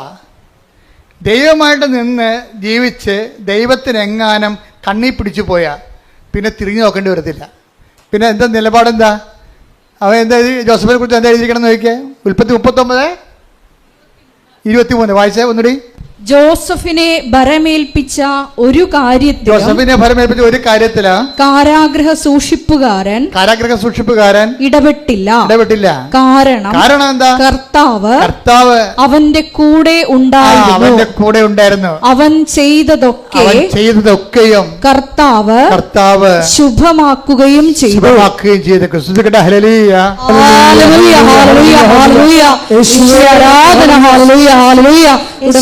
ഞങ്ങളോട് കൂടെ സഞ്ചരിച്ച് എല്ലാം ശുഭമാക്കുന്ന ദൈവമാതാവിന്റെ സാന്നിധ്യത്തിന് നന്ദി പറയുന്നു.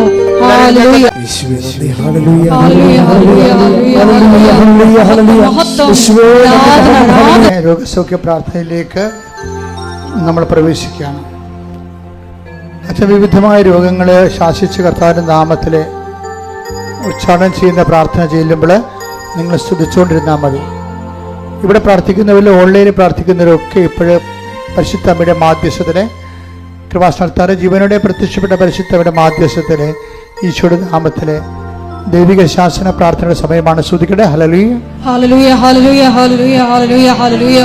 കർത്താവേ, നിന്റെ ഉന്നതമായ നാമത്തിന് സ്തോത്രം ചെയ്യുന്നു. കർത്താവേ, നിന്റെ വിശുദ്ധ പൗരോഹിത്യത്തെ മഹത്വപ്പെടുത്തണമേ. കർത്താവേ, സഭയിലുള്ള സാന്നിധ്യം പ്രകടമാക്കണം. കർത്താവേ, നിന്റെ വിശുദ്ധ പൗരോഹിത്യത്തെ മഹത്വപ്പെടുത്തണമേ. കർത്താവേ, സഭയിലുള്ള സാന്നിധ്യം പ്രകടമാക്കണമേ.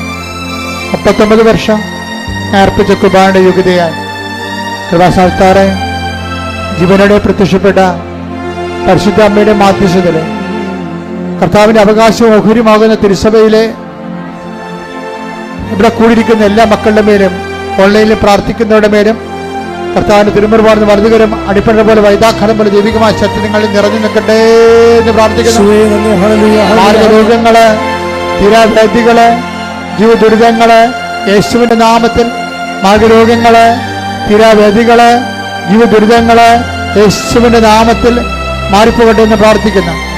ബന്ധങ്ങളില്, മാംസപെസുകളില്, രക്തനരമ്പുകളില്, ശരീരകോശങ്ങളില് കർത്താവിന്റെ രക്തം പടരട്ടെ. ബന്ധങ്ങളില്, മാംസപെസുകളില്, രക്തനിരമ്പുകളില് കർത്താവിന്റെ രക്തം പടരട്ടെ എന്ന് പ്രാർത്ഥിക്കുന്ന ശിശുരോഗങ്ങള്, ക്യാൻസർ രോഗങ്ങള്, പിച്ചുര രോഗങ്ങള്, കരൾ രോഗങ്ങള്, കിഡ്നി രോഗങ്ങള്, ഉദരരോഗങ്ങള്, ഗർഭാശയ രോഗങ്ങള്, അമാശയ രോഗങ്ങള്, തലച്ചോറ് രോഗങ്ങള്, ശ്വാസകോശ രോഗങ്ങള്, വലിവ് രോഗങ്ങള് യേശുവിന്റെ ഉന്നതമായ നാമത്തില്, ശിശുപീഡകള്, പീഡരോഗങ്ങള് യേശുവിന്റെ ഉന്നതമായ നാമത്തില്, സഭയുടെ പ്രാർത്ഥനയുടെ ശക്തിയാൽ യേശുവിന്റെ ഉന്നതമായ നാമത്തില്, മാറിയ രോഗങ്ങള്, പ്രശ്ന ക്യാൻസറുകള്, ഉദരരോഗങ്ങള് യേശുവിന്റെ നാമത്തില്, അർച്ചിസ് രോഗങ്ങള് യേശുവിന്റെ നാമത്തില്, അർച്ചിസ് രോഗങ്ങള് യേശുവിന്റെ നാമത്തിൽ മാറിപ്പോകട്ടെ.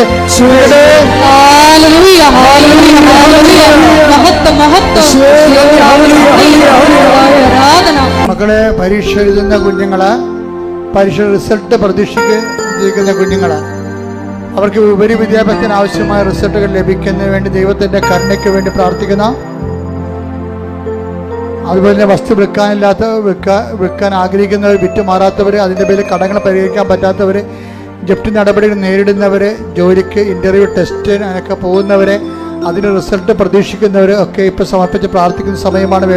വൈവാഹ ജീവിതത്തിൻ്റെ തടസ്സങ്ങൾ വർഷങ്ങളായിട്ടും വിവാഹം ഒത്തുവരാത്തവർ, വിവാഹത്തിന് പിരിഞ്ഞുപോയ ദമ്പതികൾ ഒരുമിച്ച് താമസിക്കാൻ ആഗ്രഹിക്കുന്നവർക്ക് കർത്താവിൻ്റെ കൃപ ലഭിക്കുന്നതിനെ പ്രാർത്ഥിക്കുന്ന, മക്കളില്ലാത്തവർ, അതുപോലെ വീടില്ലാത്തവർ, വഴിയില്ലാത്തവർ, പലതരത്തിലുള്ള വിഷമത അനുഭവിക്കുന്ന, സാങ്കേതികവും നിയമപരമായ കുരുക്കിൽ അകപ്പെട്ടിരിക്കുന്നവർ കർത്താവിൻ്റെ കൃപയിൽ അതെല്ലാം വിട്ടുമാറുന്നതിന് വേണ്ടി പ്രാർത്ഥിക്കുന്നു. അന്യരാജ്യങ്ങളിൽ, വിദേശ രാജ്യങ്ങളിൽ വിസ പ്രോസസ്സിംഗ് നടക്കുന്നവരെ, വിസ വീണ്ടും പുതുക്കി കിട്ടാത്തവർ, അതുപോലെ തന്നെ പലതരത്തിലുള്ള ജീവിത പ്രശ്നങ്ങൾ അനുഭവിക്കുന്നവർ, തൊഴിൽ പ്രശ്നങ്ങൾ അനുഭവിക്കുന്നവർ, അവിടെ മേലെല്ലാം ദൈവത്തിൻ്റെ ശക്തി ആവശ്യിക്കുന്നതിന് വേണ്ടി പ്രാർത്ഥിക്കുന്ന, പഠിക്കുന്ന കുഞ്ഞുങ്ങള്, കൊച്ചുമക്കള്, ഗർഭിണിയുടെ രോഗങ്ങള്, അതുപോലെ ആശുപത്രിയിൽ ആയിരിക്കുന്ന മക്കള്, അവിടെ മേലെല്ലാം കർത്താവിന്റെ കണ്ണയ്ക്ക് വേണ്ടി ഇടിമുഴക്കം പോലെ സ്തുതിക്കട്ടെ.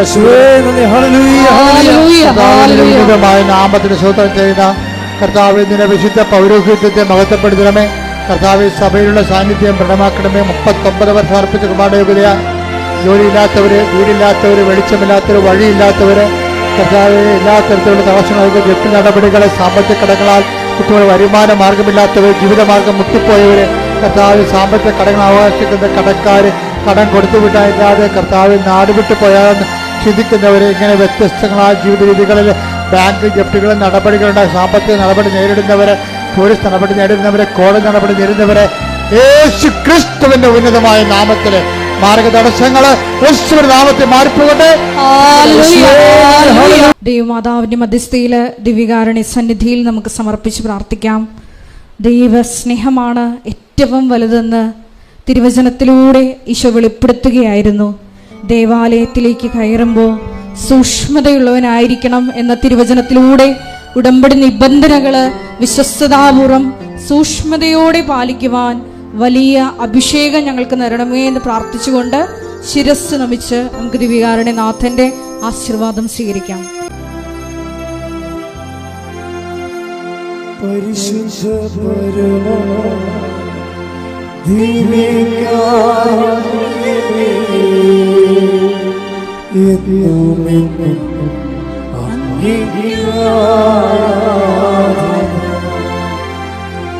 പരിശുദ്ധ പരിശുദ്ധ